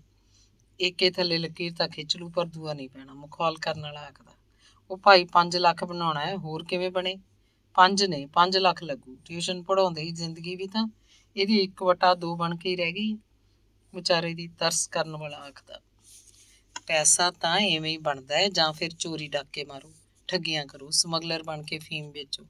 ਉਹਦੀ ਮਿਹਨਤ ਦੀ ਦਾਤ ਦੇਣ ਵਾਲਾ ਮਖੌਲ ਕਰਨ ਵਾਲੇ ਵੱਲ ਅੱਖਾਂ ਕੱਢਦਾ। ਪੁਸ਼ਪਿੰਦਰ ਚੁਬਾਰੇ 'ਚ ਆ ਕੇ ਜੈਲੇ ਨੂੰ ਗੰਜੇ ਪ੍ਰੋਫੈਸਰ ਦੀਆਂ ਗੱਲਾਂ ਦੱਸਦੀ ਤਾਂ ਆਪਣੀ ਕਹਾਣੀ ਲੈ ਕੇ ਬੈਠ ਜਾਂਦੀ। ਮੈਂ ਤਾਂ ਇੱਕ ਐਵੇਂ ਝੁਰਦੀ ਰਹਿੰਦੀ ਹਾਂ, ਗੰਜੇ ਦੇ 5 ਨੇ। ਗੰਜਾ ਤਾਂ ਗੰਜਾ ਹੈ, 5 ਲੱਖ ਦੇ ਕੇ ਮਰੂ। ਤੂੰ ਆਪ ਕਰਨਾ ਸਭ ਕੁਝ। ਤੇਰਾ ਤੇ ਉਹਨਾਂ ਦਾ ਫਰਕ ਹੈ ਜੈਲੋ ਰਾਣੀ। ਪੁਸ਼ਪਿੰਦਰ ਉਹਨੂੰ ਉਹਦੀ ਅਗਲੀ ਜ਼ਿੰਦਗੀ ਲਈ ਤਿਆਰ ਕਰਦੀ। ਕਦੇ ਕਦੇ ਉਹ ਨਸੀਬ ਦੀਆਂ ਗੱਲਾਂ ਲੈ ਕੇ ਬੈਠ ਜਾਂਦੀਆਂ। ਘੰਟੇ ਬੀਤ ਜਾਂਦੇ, ਅੱਧੀ ਰਾਤ ਤੱਕ ਉਹ ਬੈਠੀਆਂ ਰਹਿੰਦੀਆਂ। ਜੈਲੋ ਉਹਨੂੰ ਸਮਝਾਉਂਦੀ, ਉਹ ਤਾਂ ਜਿਹੜੀ ਕੁਦਰਤ ਨੇ ਕਰਨੀ ਸੀ ਹੋ ਗਈ, ਹੁਣ ਉਹਦੇ ਮਗਰੇ ਜਾਨ ਦੇਣੀ ਹੈ। ਰੱਬ ਘਰ ਗਿਆ, ਮੁੜ ਕੇ ਤਾਂ ਕੋਈ ਆਇਆ ਨਹੀਂ ਕਦੇ। ਤੂੰ ਆਪਦਾ ਹੁਣ ਕੋਈ ਬੰਨ ਸੁਭ ਬਣਾ। ਮੈਂ ਬੰਨ ਸੁਭ ਕੀ ਬਣਾਵਾਂ ਜੈਲੋ? ਹੁਣ ਵਿਆਹ ਤਾਂ ਮੇਰਾ ਉਹਦੇ ਨਾਲ ਹੀ ਹੋਣਾ ਸੀ, ਉਹਦੇ ਨਾਲ ਹੀ ਹੋ ਗਿਆ ਸੀ। ਹੁਣ ਮੇਰੇ ਸਰੀਰ ਨੂੰ ਤਾਂ ਬੇਸ਼ੱਕ ਕੋਈ ਵਿਆਹ ਲਵੇ, ਮਨ ਤਾਂ ਮੇਰੇ 'ਚ ਹੈ ਨਹੀਂ। ਮਨ ਤਾਂ ਮਰ ਗਿਆ, ਮਨ ਤਾਂ ਉਹਦੇ ਨਾਲ ਹੀ ਗਿਆ, ਚੰਦਰੇ ਦੇ। ਮਾੜੇ ਕਰਮਾਂ ਵਾਲੇ ਦੇ। ਪੁਸ਼ਪਿੰਦਰ ਰੋਣ ਲੱਗ ਪੈਂਦੀ। ਤੇਰੀ ਇੰਨੀ ਉਮਰ ਪਈ ਹੈ, ਕੱਲ ਦੀ ਤਾਂ ਜਵਾਕੜੀ ਹੈ ਤੂੰ, ਅਜੇ ਤਾਂ 40 ਸਾਲ ਕੱਢਣੇ ਨੇ, ਪਤਾ ਨਹੀਂ 50 ਕੱਢਣੇ ਨੇ, ਕਿਵੇਂ ਨਿਕਲੂ ਇੰਨੀ ਉਮਰ, ਇਉਂ ਤਾਂ ਮਰ ਮੁੱਕ ਜਾਏਂਗੀ ਭਾਈ ਤੂੰ। ਤੇ ਫਿਰ ਜੈਲੋ ਅੱਗੇ ਗੱਲ ਤੋਰ ਲੈਂਦੀ। ਤੇਰੇ ਪਿਓ ਦੇ ਘਰ ਘਾਟਾ ਨਹੀਂ ਕਾਸੇ ਦਾ, ਪ੍ਰੋਫੈਸਰ ਤੂੰ ਲੱਗ ਗਈ, ਤੈਨੂੰ ਤਾਂ ਹੱਥ ਅੱਡਣਗੇ ਦੁਨੀਆ ਭਰ ਦੇ ਆਦਮੀ, ਤੂੰ ਇੱਕ ਵਾਰੀ ਹਾਂ ਆਖ ਸਹੀ। ਪੁਸ਼ਪਿੰਦਰ ਰੋਂਦੀ ਰਹਿੰਦੀ, ਰੋਈ ਜਾਂਦੀ। ਜੈਲੋ ਦੀ ਕੋਈ ਪੇਸ਼ ਨਹੀਂ ਜਾ ਰਹੀ ਸੀ। 2 ਵਾਰੀ ਸੰਗਰੂਰ ਤੋਂ ਪਦਮਾ ਵੀ ਉਹਨਾਂ ਕੋਲ ਆ ਚੁੱਕੀ ਸੀ। ਪਦਮਾ ਪੁਸ਼ਪਿੰਦਰ ਨੂੰ ਵੇਖ ਵੇਖ ਝੂਰਦੀ। ਉਹ ਪੜ੍ਹਾਈ ਕਰਦੀ ਰਹਿੰਦੀ, ਆਪਣੀ MA ਮੁਕੰਮਲ ਕਰ ਲੈਂਦੀ ਤਾਂ ਕੀ ਪਤਾ ਉਹ ਵੀ ਪੁਸ਼ਪਿੰਦਰ ਵਾਂਗ ਹੁਣ ਪ੍ਰੋਫੈਸਰ ਲੱਗ ਜਾਂਦੀ। ਪੁਸ਼ਪਿੰਦਰ ਦੇ ਕਿਹੜਾ 2 ਦਿਮਾਗ ਲੱਗੇ ਸੀ, ਉਹ ਸੋਚਦੀ। ਉਹਨਾਂ ਤਿੰਨਾਂ ਨੇ ਨਸੀਬ ਦਾ ਝੇੜਾ ਸ਼ੁਰੂ ਕੀਤਾ ਸੀ। ਨਸੀਬ ਦੀ ਗੱਲ 'ਚੋਂ ਦੂਰ ਤੱਕ ਉਤਰ ਗਈਆਂ ਹੁੰਦੀਆਂ ਤਾਂ ਪਦਮਾ ਅਚਾਨਕ ਹੀ ਪੁੱਛਦੀ, ਹਰਿੰਦਰ ਦਾ ਕੀ ਹਾਲ ਹੈ? ਆਉਂਦਾ ਹੋਣਾ। ਹਰਿੰਦਰ ਤਾਂ ਫਿਰਦਾ ਹੀ ਰਹਿੰਦਾ ਹੈ, ਕੀ ਪਤਾ ਅੱਜ ਹੀ ਆ ਜੇ। ਕੀ ਲੱਗਦਾ ਆਹ ਖੜਾ ਰਾਮਪੁਰੇ ਆਉਂਦਾ ਤਾਂ ਗਾਹਾਂ ਇੱਥੇ ਆ ਵੜਦਾ। ਪੁਸ਼ਪਿੰਦਰ ਸਧਾਰਨ ਜਿਹਾ ਜਵਾਬ ਦਿੰਦੀ। ਪੁਸ਼ਪਿੰਦਰ ਦੀ MA ਦੇ ਪਹਿਲੇ ਸਾਲ ਵੇਲੇ ਦਸੰਬਰ ਦੀਆਂ ਛੁੱਟੀਆਂ 'ਚ ਜਦੋਂ ਹਰਿੰਦਰ ਤੇ ਪਦਮਾ ਸੰਗਰੂਰ ਤੱਕ ਇਕੱਠੇ ਬੱਸ 'ਚ ਆਏ ਸੀ ਤਾਂ ਰਾਹ 'ਚ ਉਹਨਾਂ ਨੇ ਢੇਰ ਸਾਰੀਆਂ ਗੱਲਾਂ ਕੀਤੀਆਂ, ਦੁਨੀਆ ਭਰ ਦੀਆਂ ਗੱਲਾਂ। ਪਦਮਾ ਨੂੰ ਹਰਿੰਦਰ ਬਹੁਤ ਚੰਗਾ ਲੱਗਿਆ ਸੀ। ਹਰਿੰਦਰ ਨੂੰ ਵੀ ਪਦਮਾ ਕਿੰਨੀ ਸਿਆਣੀ, ਤਿੱਖੇ ਦਿਮਾਗ ਦੀ ਕੁੜੀ ਮਾਲੂਮ ਹੋਈ ਸੀ। ਉਸ ਦਿਨ ਸੰਗਰੂਰ ਦੇ ਬੱਸ ਸਟੈਂਡ ਤੋਂ ਹਰਿੰਦਰ ਨੂੰ ਆਪਣੇ ਘਰ ਲੈ ਗਈ। ਹਰਿੰਦਰ ਨਹੀਂ ਆਖੀ ਗਿਆ, ਉਹਦੀ ਟਿਕਟ ਵੀ ਧੁਰ ਬਰਨਾਲੇ ਤੱਕ ਦੀ ਸੀ, ਪਰ ਪਦਮਾ ਤਾਂ ਜਿਵੇਂ ਉਹਨੂੰ ਬਾਹੋਂ ਧੂ ਕੇ ਹੀ ਘਰ ਨੂੰ ਲੈ ਗਈ। ਪਦਮਾ ਦੇ ਘਰ ਜਾ ਕੇ ਹਰਿੰਦਰ ਦਾ ਚਿੱਤ ਬਹੁਤ ਭੈੜਾ ਹੋਇਆ। ਉਹਦਾ ਨਿੱਕਾ ਜਿਹਾ ਘਰ ਦੀ ਹਾਲਤ ਵੀ ਕੋਈ ਇੰਨੀ ਚੰਗੀ ਨਹੀਂ।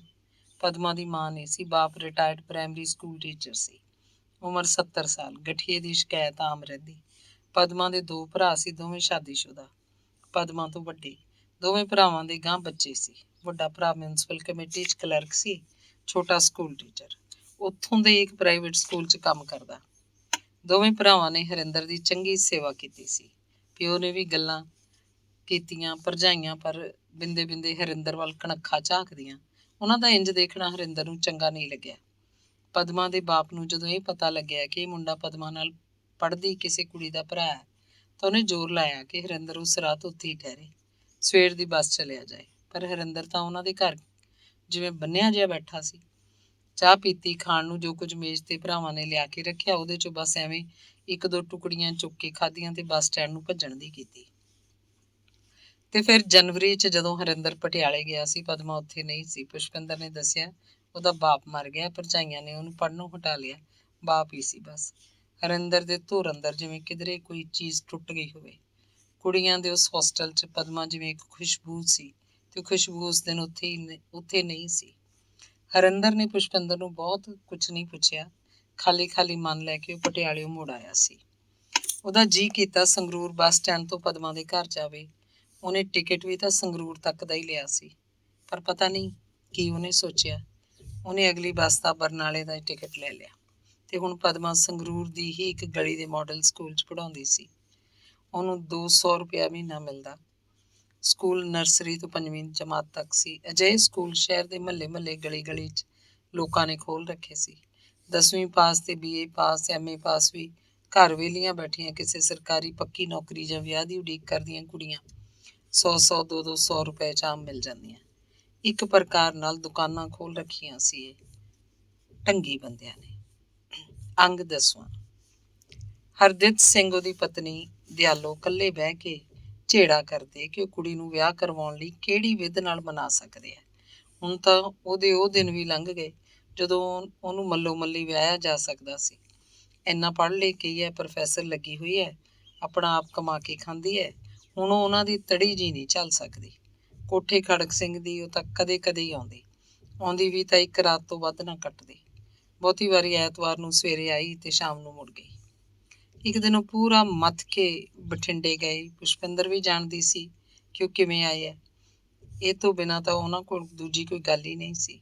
ਉਹ ਕਾਲਜ 'ਚ ਸਿੱਧਾ ਉਹਦੇ ਕੋਲ ਗਏ। ਪੁਸ਼ਪਿੰਦਰ ਨੇ ਪਹਿਲਾਂ ਤਾਂ ਉਹਨਾਂ ਨੂੰ ਸਟਾਫ ਰੂਮ 'ਚ ਬਿਠਾ ਦਿੱਤਾ, ਕਿਸੇ ਨੂੰ ਨਹੀਂ ਦੱਸਿਆ ਕਿ ਉਹਦੇ ਮਾਂ ਪਿਓ ਹੈ।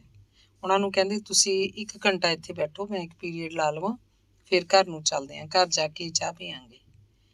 ਉਹਨੇ 40-40 ਮਿੰਟ ਦੇ ਲਗਾਤਾਰ 2 ਪੀਰੀਅਡ ਲਾਏ। ਮਾਂ ਪਿਓ ਸਬਰ ਨਾਲ ਕਮਰੇ 'ਚ ਬੈਠੇ ਰਹੇ, ਸੋਚ ਰਹੇ ਸੀ ਜਦੋਂ ਆਏਗੀ ਚੱਲ ਰਹਾਂਗੇ, ਰਾਤ ਤਾਂ ਰਹਿਣਾ ਹੀ ਹੈ, ਕਦੋਂ ਵੀ ਆ ਜਾਏ, ਪਰ ਉਹਨਾਂ ਨੂੰ ਲੱਗ ਰਿਹਾ ਸੀ ਜਿਵੇਂ ਪੁਸ਼ਪਿੰਦਰ ਉਹਨਾਂ ਨੂੰ ਉੱਥੇ ਬਿਠਾ ਕੇ ਆਪ ਕਿਧਰੇ ਭੱਜ ਗਈ ਹੋਵੇ। ਇੱਕ ਤਰ੍ਹਾਂ ਨਾਲ ਤਾਂ ਉਹਨਾਂ ਤੋਂ ਭੱਜੀ ਹੋਈ ਸੀ, ਉਹਨਾਂ ਦੀ ਆਖੇ ਨਹੀਂ ਲੱਗ ਰਹੀ ਸੀ। 1 ਵਜੇ ਉਹ ਕਾਲਜ 'ਚ ਤੁਰ ਪਏ। ਪੁਸ਼ਪਿੰਦਰ ਨੇ 2 ਰਿਕਸ਼ੇ ਕੀਤੇ। ਇੱਕ ਉੱਤੇ ਉਹ ਤੇ ਮਾਂ ਬੈਠੀਆਂ, ਇੱਕ ਉੱਤੇ ਉਹਦਾ ਪਿਓ। ਕਿਲੇ ਕੋਲ ਪੁਸ਼ਪਿੰਦਰ ਦਾ ਚੁਬਾਰਾ ਸੀ। ਇਹਨਾਂ ਦਿਨਾਂ 'ਚ ਉਹ ਫੇਰ ਇਕੱਲੀ ਸੀ। ਜੈਲੋ 4 ਮਹੀਨੇ ਟਿਊਸ਼ਨ ਦੇ ਪੂਰੇ ਕਰਕੇ ਪੇਪਰ ਦੇ ਕੇ ਪਿੰਡ ਨੂੰ ਚਲੀ ਗਈ ਸੀ।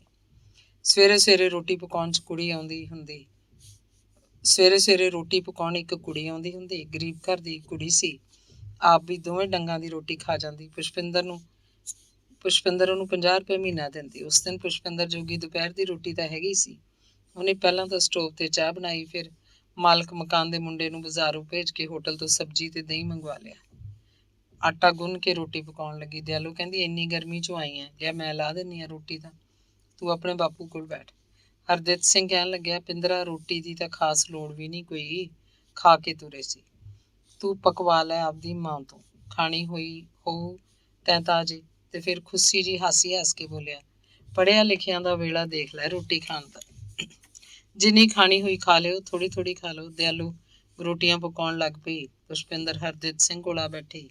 ਉਸੇ ਖੁੱਸੀ ਹਾਸੀ 'ਚ ਕਹਿੰਦਾ, ਤੂੰ ਤਾਂ ਭਾਈ ਪਿੰਦਰੇ ਐਂ ਇਕੱਲੀ ਜੀ ਰਹਿੰਦੀ ਹੈ ਜਿਵੇਂ ਸਟੇਸ਼ਨ ਤੇ ਰਾਤ ਕੱਟੀ ਦੀ ਹੁੰਦੀ ਹੈ। ਇਹ ਤਾਂ ਕੁਛ ਗੱਲ ਨਾ ਹੋਈ।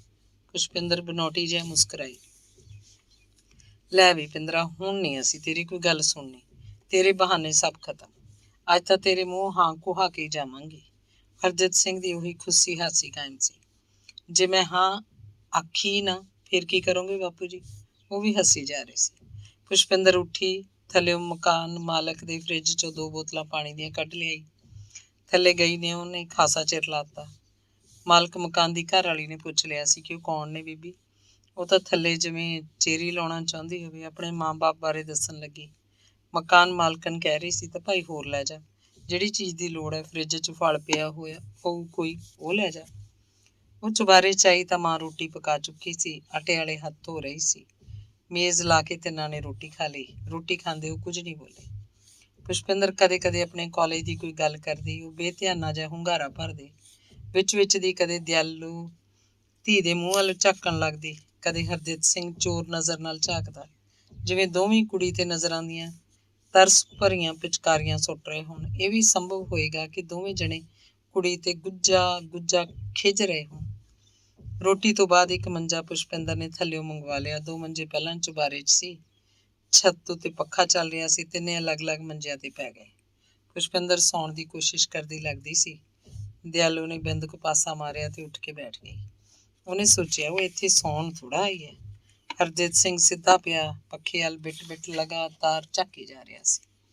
ਉਹ ਬਿੰਦੇ ਖੰਘੂਰ ਜੀ ਮਾਰਦਾ, ਜਿਵੇਂ ਕੁਝ ਬੋਲਣ ਵਾਲਾ ਹੀ ਹੋਵੇ। ਦਿਆਲੋ ਹੀ ਬੋਲੀ, ਪਿੰਦਰ ਪੁੱਤ, ਗੱਲ ਕਰ ਕੋਈ। ਅਸੀਂ ਤਾਂ ਚੱਲ ਕੇ ਆਏ ਹਾਂ ਤੇਰੇ ਕੋਲ, ਕੋਈ ਦੇ ਜੋ ਸਵਾਲ ਜਵਾਬ। ਆਇਆਂ ਤਾਂ ਸਰਨਾ ਨਹੀਂ ਡੱਡੇ। ਪੁਸ਼ਪਿੰਦਰ ਪਹਿਲਾਂ ਤਾਂ ਬੋਲੀ ਨਾ ਜਿਵੇਂ ਸੁਣਿਆ ਹੀ ਨਾ ਹੋਵੇ, ਫਿਰ ਬੈਠੀ ਹੋ ਗਈ। ਕਹਿਣ ਲੱਗੀ, ਦੱਸੋ ਕੀ ਦੇਵਾਂ ਸਵਾਲ ਜਵਾਬ। ਪਿੰਡ 'ਚ ਤਾਂ ਭਾਈ ਗੱਲਾਂ ਬਣਨ ਲੱਗ ਪਈਆਂ ਹੁਣ। ਕੋਈ ਕੁਛ ਆਖਦਾ, ਕੋਈ ਕੁਛ ਆਖਦਾ। ਸੁਣਿਆ ਕਿਹੜਾ ਜਾਂਦਾ, ਵਸਣਾ ਔਖਾ ਹੋ ਗਿਆ। ਦਿਨ ਕੱਟੀ ਦੁੱਭਰ ਹੋਈ ਪਈ ਹੈ ਸਾਡੀ ਤਾਂ। ਤੂੰ ਸਮਝ ਕਰ ਕੋਈ, ਸਾਡੇ ਕੰਨੀ ਦੇਖ। ਦਿਆਲੋ ਨੇ ਜਿਵੇਂ ਘਿਣਾ ਪਾਈਆਂ ਹੋਣ। ਪੁਸ਼ਪਿੰਦਰ ਨੀਵੀਂ ਪਾ ਕੇ ਬੈਠੀ ਸੀ, ਮੰਜੇ ਦੇ ਇੱਕ ਸੰਘੇ ਦੀਆਂ ਰੱਸੀਆਂ ਬਾਰ ਗਿਣਦੀ। ਫਿਰ ਪਿਓ ਬੋਲਿਆ, ਹੁਣ ਤਾਂ ਭਾਈ ਅਖੀਰ ਆ ਗਈ। ਅਖੀਰ ਨੂੰ ਹੀ ਅਸੀਂ ਆਏ ਹਾਂ ਦੋਵੇਂ ਚੱਲ ਕੇ। ਬੁਢੇਪੇ ਵਾਰੀ ਸਾਡੀ ਦਾੜੀ ਫੁੱਲ ਨਾ ਪਾ। ਘਰ 'ਚ ਕਾਸੇ ਦਾ ਘਾਟਾ ਨਹੀਂ, ਇੱਕ ਬਸ ਤੇਰਾ ਦੁੱਖ ਨਹੀਂ ਸਾਥੋਂ ਝੱਲਿਆ ਜਾਂਦਾ। ਤੂੰ ਜਿਹੋ ਜਿਹਾ ਵੀ ਮੁੰਡਾ ਕਹਿੰਦੀ ਹੈ, ਤੈਨੂੰ ਭਾਲ ਦਿੰਦੇ ਹਾਂ। ਵਿਆਹ ਤੇ ਚਾਹੇ ਲੱਖ ਲੱਗ ਜੇ, ਚਾਹੇ 2.5 ਲੱਖ ਲੱਗ ਜੇ, ਜੇ ਅਸੀਂ ਲਾਵਾਂਗੇ। ਤੂੰ ਐ ਨਾ ਕਰ ਮੇਰੀ ਧੀ, ਇੱਕ ਵਾਰ ਤਾਂ ਹਾਂ ਕਹਿ ਦੇ ਮਾੜਾ ਜਾ। ਕੁੜੀ ਪਲਕਾਂ ਪੁੱਟ ਕੇ ਪਿਓ ਵੱਲ ਝਾਕੀ। ਉਹਦੀਆਂ ਅੱਖਾਂ 'ਚ ਜ਼ਹਿਰ ਸੀ। ਉਹਨੂੰ ਪੱਕਾ ਯਕੀਨ ਹੋ ਗਿਆ ਸੀ ਕਿ ਨਸੀਬ ਜੇ ਉਹਦੇ ਪਿਓ ਨੇ ਆਪ ਆਪਣੇ ਹੱਥੀਂ ਨਹੀਂ ਖਪਾਇਆ ਤਾਂ ਕਿਸੇ ਦੂਜੇ ਤੋਂ ਮਰਵਾਇਆ ਜ਼ਰੂਰ ਹੈ। ਉਹਦੀ ਮੌਤ ਦਾ ਕਾਰਨ ਪੁਸ਼ਪਿੰਦਰ ਆਪ ਸੀ। ਇਸ ਕਰਕੇ ਉਹਦੇ ਪਿਓ ਤੋਂ ਬਿਨਾਂ ਹੋਰ ਕੋਈ ਇਹ ਕੰਮ ਨਹੀਂ ਕਰਵਾ ਸਕਦਾ ਸੀ। ਹੋਰ ਕਿਸੇ ਨੂੰ ਲੋੜ ਵੀ ਕੀ ਸੀ। ਨਸੀਬ ਦੀ ਤਾਂ ਕਿਸੇ ਨਾਲ ਭੋਰਾ ਭਰ ਵੀ ਕੋਈ ਦੁਸ਼ਮਣੀ ਨਹੀਂ ਸੀ। ਪੁਲਿਸ ਵਾਲਿਆਂ ਨੂੰ ਉਹਦੇ ਪਿਓ ਉੱਤੇ ਕੀ ਸ਼ੱਕ ਹੋ ਸਕਦਾ ਸੀ। ਨਸੀਬ ਨਾਲ ਉਹਦੇ ਗੁਪਤ ਸੰਬੰਧਾਂ ਦਾ ਤਾਂ ਕੋਠੇ ਖੜਕ ਸਿੰਘ ਵਿੱਚ ਵੀ ਲੋਕਾਂ ਨੂੰ ਪਤਾ ਨਹੀਂ ਸੀ। ਰਾਮਪੁਰਾ ਮੰਡੀ ਦੀ ਪੁਲਿਸ ਨੂੰ ਕੀ ਪਤਾ ਹੁੰਦਾ ਕਿਉਂ ਉਹ ਨਸੀਬ ਦੇ ਕਤਲ ਦਾ ਸ਼ੱਕ ਉਹਦੇ ਪਿਓ ਤੇ ਕਰਦੇ। ਇਸ ਸੰਬੰਧੀ ਉਹਨੇ ਆਪਣੇ ਦੁੱਖਾਂ ਦੀ ਭੇਤਣ ਜੈਲੋ ਨਾਲ ਕਈ ਵਾਰ ਗੱਲਾਂ ਕੀਤੀਆਂ। ਹੁਣ ਜਦੋਂ ਜ਼ਹਿਰ ਭਰੀਆਂ ਅੱਖਾਂ ਨਾਲ ਪਿਓ ਵੱਲ ਝਾਕ ਰਹੀ ਸੀ ਤਾਂ ਉਹ ਚਿੱਤ ਦੇ ਕਿਸੇ ਕੋਨੇ 'ਚ ਖੁਸ਼ ਵੀ ਸੀ। ਪਿਓ ਦਾ ਤੇ ਮਾਂ ਦਾ ਦੁਖੀ ਹੋਣਾ ਉਹਨੂੰ ਚੰਗਾ ਲੱਗ ਰਿਹਾ ਸੀ। ਨਸੀਬ ਦੇ ਕਤਲ ਦੀ ਸਜ਼ਾ ਸਰਕਾਰ ਦੇ ਕਿਸੇ ਕਾਨੂੰਨ ਨੇ ਤੇ ਉਹਦੇ ਪਿਓ ਨੂੰ ਨਹੀਂ ਦਿੱਤੀ। ਹੁਣ ਉਹਨਾਂ ਦਾ ਇਸ ਪ੍ਰਕਾਰ ਧੀ ਵੱਲੋਂ ਦੁਖੀ ਹੋਣਾ, ਤੜਪਣਾ, ਯਈ ਕਰਕੇ ਲੇਲੜੀਆਂ ਕੱਢਣਾ ਇੱਕ ਸਜ਼ਾ ਹੀ ਸੀ ਜੋ ਆਪ ਉਹਨਾਂ ਨੂੰ ਦੇ ਰਹੀ ਸੀ। ਪੁਸ਼ਪਿੰਦਰ ਮੂੰਹੋਂ ਕੁਝ ਨਾ ਬੋਲੀ। ਉਹਦਾ ਮਨ ਆਖਦਾ ਸੀ, ਹੋਰ ਤੜਫ ਬੁੱਢਿਆ, ਹੋਰ ਦੁਖੀ ਤਾਂ ਜੋ ਮੇਰੇ ਕਾਲਜੇ ਕੁਛ ਤਾਂ ਠੰਡ ਪਵੇ। ਇੰਨਾ ਪੜ ਗਈ, ਚੰਗੇ ਕਿੱਤੇ ਤੇ ਲੱਗੀ ਵੀ ਆ, ਫਿਰ ਕੋਈ ਕਮੀ ਨਹੀਂ ਆਪਣੇ। ਹੁਣ ਤਾਂ ਚਾਹੇ ਰਾਜਾ ਟੁੱਕ ਪਏ, ਹੁਣ ਤਾਂ ਸਭ ਰੰਗ ਭਾਗ। ਦਿਆਲੋ ਬੋਲ ਰਹੀ ਸੀ। ਨੌਕਰੀ ਦੀ ਤਾਂ ਲੋੜ ਵੀ ਕੋਈ ਨਹੀਂ ਸੀ। ਨੌਕਰੀਆਂ ਤਾਂ ਉਹ ਕਰਦੇ ਨੇ ਜਿਨ੍ਹਾਂ ਦੇ ਘਰ ਕੁਛ ਨਾ ਹੋਵੇ। ਆਪਣੇ ਕੋਲ ਤਾਂ ਕੁੱਲ ਚੀਜ਼ ਹੈ, ਹਰਦੇਵ ਸਿੰਘ ਨੇ ਆਖਿਆ। ਦਿਆਲੂ ਆਪਣੇ ਮੰਜੇ ਤੋਂ ਉੱਠ ਕੇ ਪੁਸ਼ਪਿੰਦਰ ਕੋਲ ਜਾ ਬੈਠੀ। ਉਹਦੇ ਸਿਰ ਦੇ ਵਾਲਾਂ ਨੂੰ ਪਲੋਸਦੀ ਕਹਿਣ ਲੱਗੀ, ਕਿਉਂ ਪਿੰਦਰਾ ਪੁੱਤ, ਦੱਸ ਫਿਰ ਕਰੀਏ ਕਿਧਰੇ ਕੋਈ ਗੱਲਬਾਤ। ਪੁਸ਼ਪਿੰਦਰ ਬੋਲੀ ਨਹੀਂ, ਸਿਰ ਮਾਰਦਾ। ਮਾਂ ਨਿਰਾਸ਼ ਹੋ ਕੇ ਉਹ ਤੋਂ ਦੂਰ ਹਟ ਗਈ। ਅੱਖਾਂ 'ਚ ਪਾਣੀ ਭਰ ਗਿਆ। ਉਧਰ ਹਰਦੇਵ ਸਿੰਘ ਨੇ ਵੀ ਆਪਣਾ ਨੱਕ ਸਿਣਕਿਆ, ਫਿਰ ਖੰਘਿਆ। ਆਪਣੇ ਮੰਜੇ ਤੋਂ ਉੱਠ ਕੇ ਉਹ ਪੁਸ਼ਪਿੰਦਰ ਦੇ ਮੰਜੇ ਕੋਲ ਆਇਆ। ਥੱਲੇ ਫਰਸ਼ ਤੇ ਪੈਰਾਂ ਭਾਰ ਬੈਠ ਕੇ ਆਖਣ ਲੱਗਿਆ, ਸਾਡੀ ਤਾਂ ਕੋਈ ਜੂਨ ਨਹੀਂ ਭਾਈ, ਫਿਰ ਅਸੀਂ ਜਿਉਂਦੇ ਰਹਿ ਹੀ ਨਹੀਂ ਸਕਦੇ। ਸਾਡਾ ਹੀਲਾ। ਚੱਲ ਤੂੰ ਸਾਡੇ ਕੰਨੀ ਨਹੀਂ ਦੇਖਣਾ, ਆਪਦਾ ਦੇਖ। ਐਡੇ ਵੱਡੇ ਘਰ ਦੀ ਕੁੜੀ ਕੁਮਾਰੀ ਬੈਠੀ ਹੋਵੇ ਘਰੇ, ਕੀ ਕਹੂਗਾ ਜੱਗ। ਉਹ ਦੋਵੇਂ ਜਣੇ ਰੋ ਰਹੇ ਸੀ। ਧੀ ਪੱਥਰ ਦਾ ਬੁੱਤ ਬਣੀ ਥਾਂ ਦੀ ਥਾਂ ਬੈਠੀ ਸੀ, ਨਾ ਬੋਲਦੀ ਨਾ ਰੋਂਦੀ।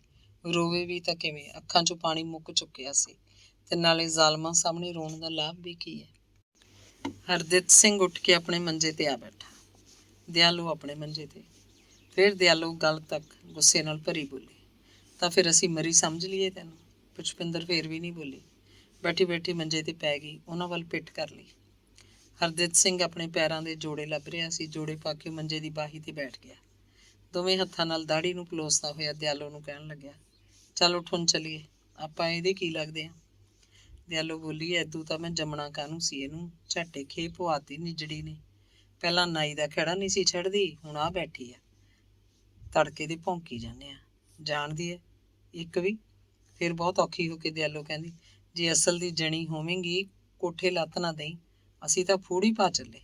ਤੇ ਫਿਰ ਹਰਦਿਤ ਸਿੰਘ ਨੂੰ ਉਹਨੇ ਆਖਿਆ, ਚੱਲ ਤੁਰ ਹੁਣ। ਦੋਵੇਂ ਜਣੇ ਚੁਬਾਰੇ ਦੀਆਂ ਪੌੜੀਆਂ ਉਤਰ ਗਏ। ਕਿਲੇ ਦੇ ਦਰਵਾਜ਼ੇ ਅੱਗੇ ਆ ਕੇ ਹਰਦਿਤ ਸਿੰਘ ਨੇ ਇੱਕ ਰਿਕਸ਼ੇ ਵਾਲੇ ਨੂੰ ਰੋਕ ਲਿਆ। ਪੁੱਛਣ ਲੱਗਿਆ, ਕਿੰਨੇ ਪੈਸੇ ਲਵੇਂਗਾ ਅੱਡੇ ਤਾਈਂ। ਦਿਆਲੋ ਨੇ ਵਿੱਚ ਦੀ ਹੀ ਟੋਕਿਆ, ਰਚਕੇ ਨੂੰ ਕੀ ਆ, ਤੁਰੇ ਚੱਲਦੇ ਆ, ਅੱਡਾ ਇੰਨੀ ਕਿੰਨੀ ਕੁ ਦੂਰ ਹੋਊ। ਨਹੀਂ, ਰਕਸ਼ਾ ਹੀ ਠੀਕ ਹੈ, ਗਲੀਆਂ ਜੀਆਂ 'ਚ ਦੀ ਆਪਾਂ ਨੂੰ ਰਾਹ ਦਾ ਪਤਾ ਵੀ ਨਹੀਂ ਲੱਗਣਾ ਅੱਡੇ ਦਾ। ਹਰਦਿਤ ਸਿੰਘ ਬੋਲਿਆ।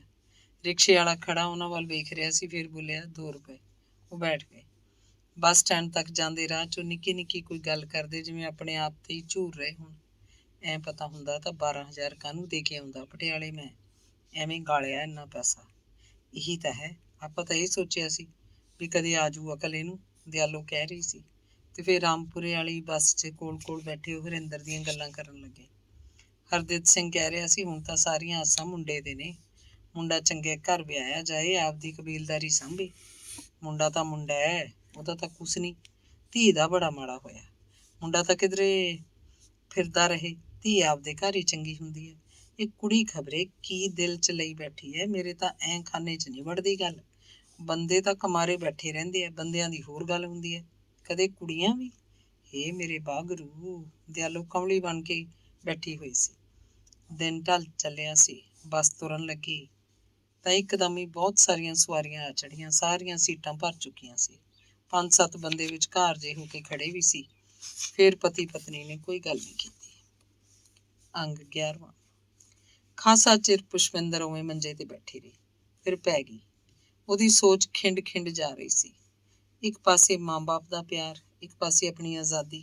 ਕਿ ਪੁੱਤਾਂ ਧੀਆਂ ਨੂੰ ਇੰਨਾ ਹੀ ਹੱਕ ਨਹੀਂ ਕਿ ਉਹ ਆਪਣਾ ਜੀਵਨ ਸਾਥੀ ਆਪ ਚੁਣ ਸਕਣ। ਜਾਤ ਪਾਤ ਨੂੰ ਹੁਣ ਕੌਣ ਪੁੱਛਦਾ। ਐਵੇਂ ਨਿੱਕੀ ਜਿਹੀ ਗੱਲ ਪਿੱਛੇ ਉਹਦੇ ਜ਼ਾਲਮ ਬਾਪ ਨੇ ਉਹਦਾ ਨਸੀਬ, ਉਹਦਾ ਸੁਨਹਿਰੀ ਸੁਪਨਾ ਮਿੱਟੀ 'ਚ ਮਿਲਾ ਕੇ ਰੱਖਤਾ। ਕੀ ਮਿਲਿਆ ਉਹਦੇ ਨਿਰਦਈ ਬਾਪ ਨੂੰ ਭਲਾ? ਉਹਦੀ ਵੀ ਹੁਣ ਹਿੰਡ ਹੈ ਕਿ ਉਹ ਵਿਆਹ ਹੀ ਨਹੀਂ ਕਰਵਾਏਗੀ। ਮਾਂ ਬਾਪ ਨੂੰ ਕੁਛ ਤਾਂ ਸਜ਼ਾ ਮਿਲੇ। ਤੇ ਭਲਾ ਜੇ ਉਹ ਵਿਆਹ ਕਰਵਾ ਵੀ ਲਵੇ ਤਾਂ ਉਹ ਕਿਸੇ ਨੂੰ ਆਪਣਾ ਪਿਆਰ ਨਹੀਂ ਦੇ ਸਕੇਗੀ। ਉਹਦੇ ਸਰੀਰ ਦਾ ਮਾਲਕ ਤਾਂ ਬੇਸ਼ੱਕ ਬਣ ਜਾਏ, ਪਰ ਦਿਲ ਦਾ ਮਾਲਕ ਨਹੀਂ ਬਣ ਸਕਦਾ। ਦਿਲ ਤਾਂ ਉਹਦਾ ਨਸੀਬ ਹੀ ਨਾਲ ਲੈ ਕੇ ਤੁਰ ਗਿਆ। ਨਸੀਬ ਨੂੰ ਯਾਦ ਕਰਕੇ ਉਹਨੇ ਇੱਕ ਲੰਮਾ ਸਾਹ ਅੰਦਰ ਖਿੱਚਿਆ, ਜਿਵੇਂ ਇਹ ਸਾਹ ਨਸੀਬ ਦੇ ਸਾਹ ਨਾਲ ਰਲ ਕੇ ਉਹਦੇ ਫੇਫੜਿਆਂ 'ਚ ਗਿਆ ਹੋਵੇ। ਉਹਨੇ ਕੀ ਦੇਖ ਲਿਆ ਚੰਦਰੇ ਨੇ ਇਸ ਦੁਨੀਆ ਦਾ? ਬਗਾਨੀ ਕੁੜੀ ਪਿੱਛੇ ਆਪਣੀ ਜਾਨ ਗਵਾ ਲਈ। ਪੁਸ਼ਪਿੰਦਰ ਦੇ ਦਿਮਾਗ 'ਚ ਖਿਆਲਾਂ ਦੀ ਜਿਵੇਂ ਇੱਕ ਫਿਲਮ ਤੁਰ ਪਈ ਹੋਵੇ। ਫਿਰ ਉਹ ਆਪਣੇ ਆਪ ਤੇ ਲਾਹਨਤਾਂ ਪਾਉਣ ਲੱਗੀ। ਉਹ ਤਾਂ ਪਹਿਲਾਂ ਮੰਨਦਾ ਵੀ ਨਹੀਂ ਸੀ, ਮੈਂ ਹੀ ਉਹਨੂੰ ਇਸ ਰਾਹ 'ਚ ਤੋਰਿਆ। ਕੀ ਪਤਾ ਸੀ ਮੈਂ ਹੀ ਉਹਦੀ ਮੌਤ ਆ। ਮੇਰੀ ਖਾਤਰ ਸਿਉਨੇ ਵਰਗੀ ਦੇ ਮਿੱਟੀ 'ਚ ਰੋਲ ਕੇ ਬਹਿ ਗਿਆ, ਮਾੜੀ ਕਿਸਮਤ ਵਾਲਾ। ਇਹਨਾਂ ਖਿਆਲਾਂ 'ਚ ਉਹਦਾ ਦਿਲ ਭਰ ਆਇਆ। ਉਹ ਰੋਣ ਲੱਗੀ। ਅੱਖਾਂ 'ਚ ਪਾਣੀ ਆਉਣ ਨਾਲ ਹੀ ਉਹਦੀਆਂ ਭੁੱਬਾਂ ਨਿਕਲ ਗਈਆਂ। ਉਹ ਇਹ ਵੀ ਸੋਚ ਰਹੀ ਸੀ ਕਿ ਹੁਣੇ ਦੱਬ ਕੇ ਰੋ ਲਵਾਂ ਤਾਂ ਕਿ ਫੇਰ ਕਦੇ ਰੋਣਾ ਨਾ ਪਏ। ਤੇ ਨਾਲ ਦੀ ਨਾਲ ਉਹਦੇ ਦਿਮਾਗ 'ਚ ਇਹ ਵੀ ਆਉਂਦਾ, ਇਹ ਰੋਣਾ ਤਾਂ ਸਾਰੀ ਉਮਰ ਦਾ ਹੀ ਪੱਲੇ ਪੈ ਗਿਆ। ਇੱਕ ਵਾਰੀ ਦੱਬ ਕੇ ਰੋਣ ਨਾਲ ਕੀ ਬਣੂਗਾ? ਫਿਰ ਉਹਦਾ ਜੀਅ ਕੀਤਾ ਕੋਈ ਆਵੇ, ਉਹਨੂੰ ਰੋਣੋਂ ਚੁੱਪ ਕਰਾ ਦੇ। ਪਰ ਉੱਥੇ ਕੌਣ ਸੀ ਉਹਨੂੰ ਧੀਰਜ ਦੇਣ ਵਾਲਾ?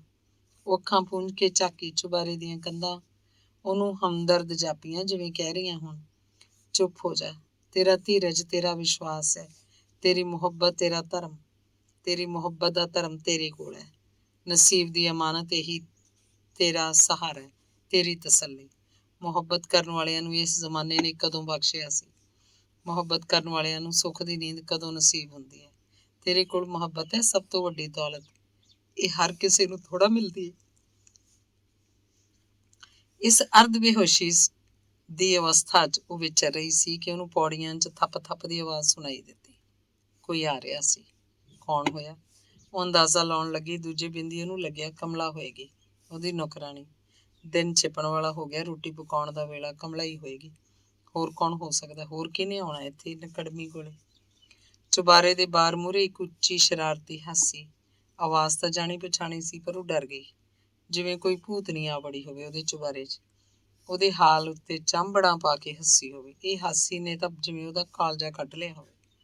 ਪਦਮਾ ਸੀ, ਸੰਗਰੂਰ ਤੋਂ ਆਈ ਹੋਏਗੀ। ਪੁਸ਼ਪਿੰਦਰ ਨੂੰ ਮਿਲਣ ਆਉਂਦੇ ਹੀ ਆਪਣਾ ਸ਼ੋਲਡਰ ਬੈਗ ਮੋਢਿਆਂ ਤੋਂ ਉਤਾਰ ਕੇ ਪਰਾਂ ਰੱਖਿਆ।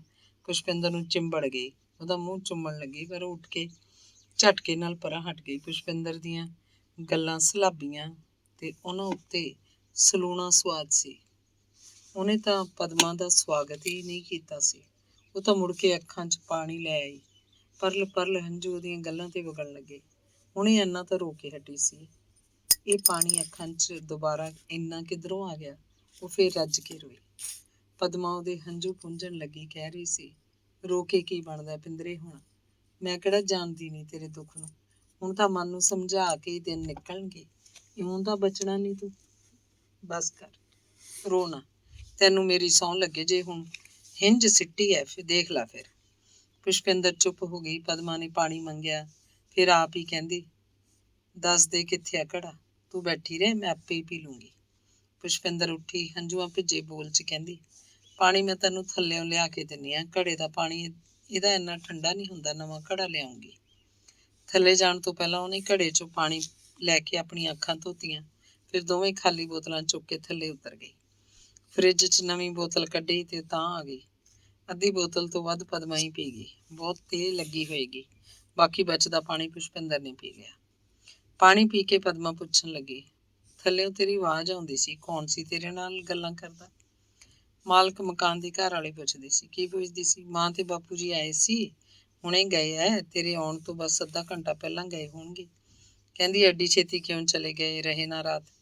ਕੀ ਗੱਲ ਫਿਰ, ਚਲੇ ਕਿਉਂ ਗਏ? ਕੀ ਕਰਨ ਆਏ ਸੀ ਤੇਰੇ ਕੋਲ ਹੀ ਆਏ ਸੀ? ਪਦਮਾ ਪੁੱਛਣ ਲੱਗੀ। ਪੁਸ਼ਪਿੰਦਰ ਨੇ ਸਭ ਕੁਝ ਦੱਸਿਆ।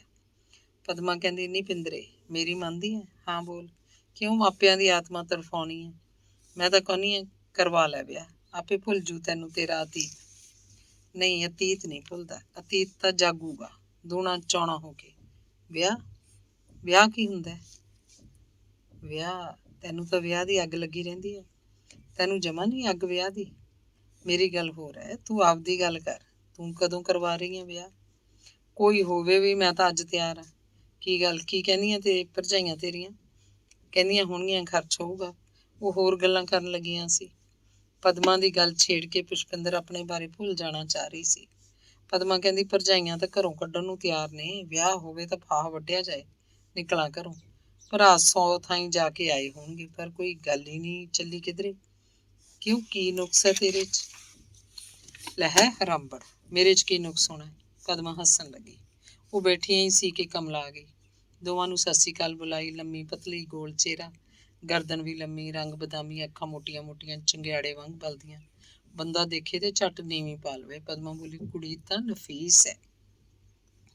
ਪੁਸ਼ਪਿੰਦਰ ਕਹਿੰਦੀ, ਹਾਂ ਨਫੀਸ ਤਾਂ ਹੈ। ਕਮਲਾ ਨੂੰ ਨਫੀਸ ਸ਼ਬਦ ਦਾ ਕੋਈ ਅਰਥ ਨਹੀਂ ਸੀ ਆਉਂਦਾ। ਉਹਨੇ ਆਪਣੇ ਬਾਰੇ ਇਹ ਸ਼ਬਦ ਪਹਿਲੀ ਵਾਰ ਸੁਣਿਆ ਹੋਏਗਾ।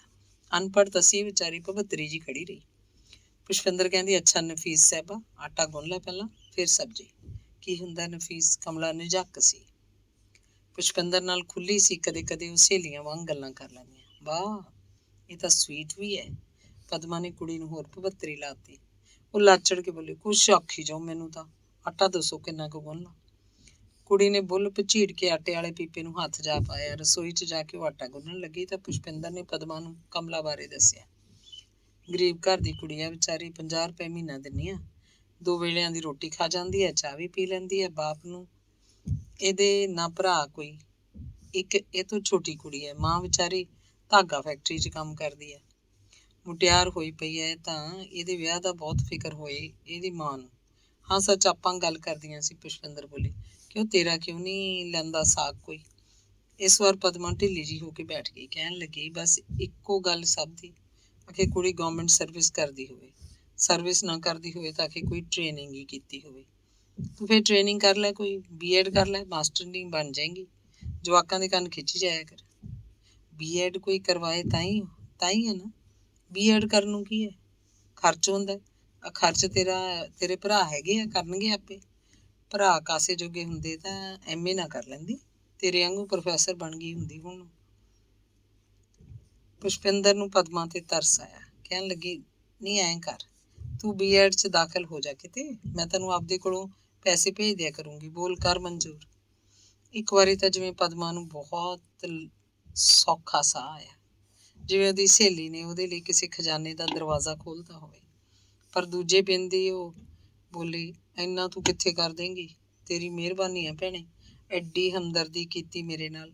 ਪਰ ਮੈਂ ਦੇਖੂੰਗੀ ਜ਼ਮਾਨਾ ਕਿੱਥੋਂ ਤੱਕ ਕਰਦਾ ਮੇਰੇ ਨਾਲ। ਇਹ ਵੀ ਤਜਰਬਾ ਹੀ ਸੀ। ਨਹੀਂ, ਮੈਂ ਐਵੇਂ ਨਹੀਂ ਕਹਿੰਦੀ, ਤੂੰ ਹੋ ਜਾ ਦਾਖਲ, ਤੈਨੂੰ 200 ਭੇਜ ਸਕਦੀ ਹਾਂ। ਕੁਛ ਤੇਰੇ ਭਰਾ ਕਰਨਗੇ। ਕਿਵੇਂ ਨਹੀਂ ਕਰਨਗੇ, ਭਰਾ ਨੇ ਫਿਰ ਵੀ। ਕਮਲਾ ਨੇ ਰੋਟੀਆਂ ਪਕਾ ਕੇ ਮਲਮਲ ਦੇ ਚਿੱਟੇ ਪੌਣੇ 'ਚ ਵਲੇਟੀਆਂ। ਉਹਨਾਂ ਨੂੰ ਸਟੀਲ ਦੇ ਡੱਬੇ 'ਚ ਰੱਖਤਾ। ਭਿੰਡੀਆਂ ਪਈਆਂ ਸੀ। ਸਟੋਵ 'ਤੇ ਕੜਾਹੀ ਰੱਖ ਕੇ ਭਿੰਡੀਆਂ ਤੜਕ ਲਈਆਂ। ਫਿਰ ਚੁਬਾਰੇ 'ਚ ਆ ਕੇ ਆਖਣ ਲੱਗੀ, ਬੀਬੀ ਜੀ ਰੋਟੀ ਪਾਵਾਂ? ਨਹੀਂ, ਅਸੀਂ ਠਹਿਰ ਕੇ ਆਪੇ ਖਾ ਲਾਂਗੇ, ਤੂੰ ਖਾ ਲੈ ਤੇ ਜਾ। ਪੁਸ਼ਪਿੰਦਰ ਨੇ ਆਖਿਆ ਤੇ ਫਿਰ ਉਹਨੇ ਪਦਮਾ ਨੂੰ ਆਖਿਆ, ਮੈਂ ਤਾਂ ਨਹਾਉਣਾ ਹੈ, ਤੂੰ ਨਹਾਏਂਗੀ? ਹਾਂ, ਸਗੋਂ ਪਹਿਲਾਂ ਮੈਂ ਨਹਾਉਂਗੀ। ਬਾਥਰੂਮ ਉੱਤੇ ਹੀ ਹੈ ਜਾਂ ਉਹ ਥੱਲੇ ਜਾਣਾ ਪਊ? ਚੱਲ ਉੱਠ ਫਿਰ। ਸਾਬਣ ਤੇਲ ਉਹ ਪਿਆ ਅਲਮਾਰੀ 'ਚ। ਇਹ ਪੌੜੀਆਂ ਨੇ ਨਾ, ਪੌੜੀਆਂ ਥੱਲੇ ਬਾਥਰੂਮ ਹੈ। ਤੂੰ ਥੱਲੇ ਉਤਰ ਜਾ, ਮੈਂ ਉੱਤੋਂ ਖੜੀ ਤੈਨੂੰ ਦੱਸਦੀ ਹਾਂ। ਉਹ ਹੱਸਣ ਲੱਗੀ, ਪਤਾ ਮੈਨੂੰ, ਪਹਿਲਾਂ ਨਹੀਂ ਆਈ ਮੈਂ।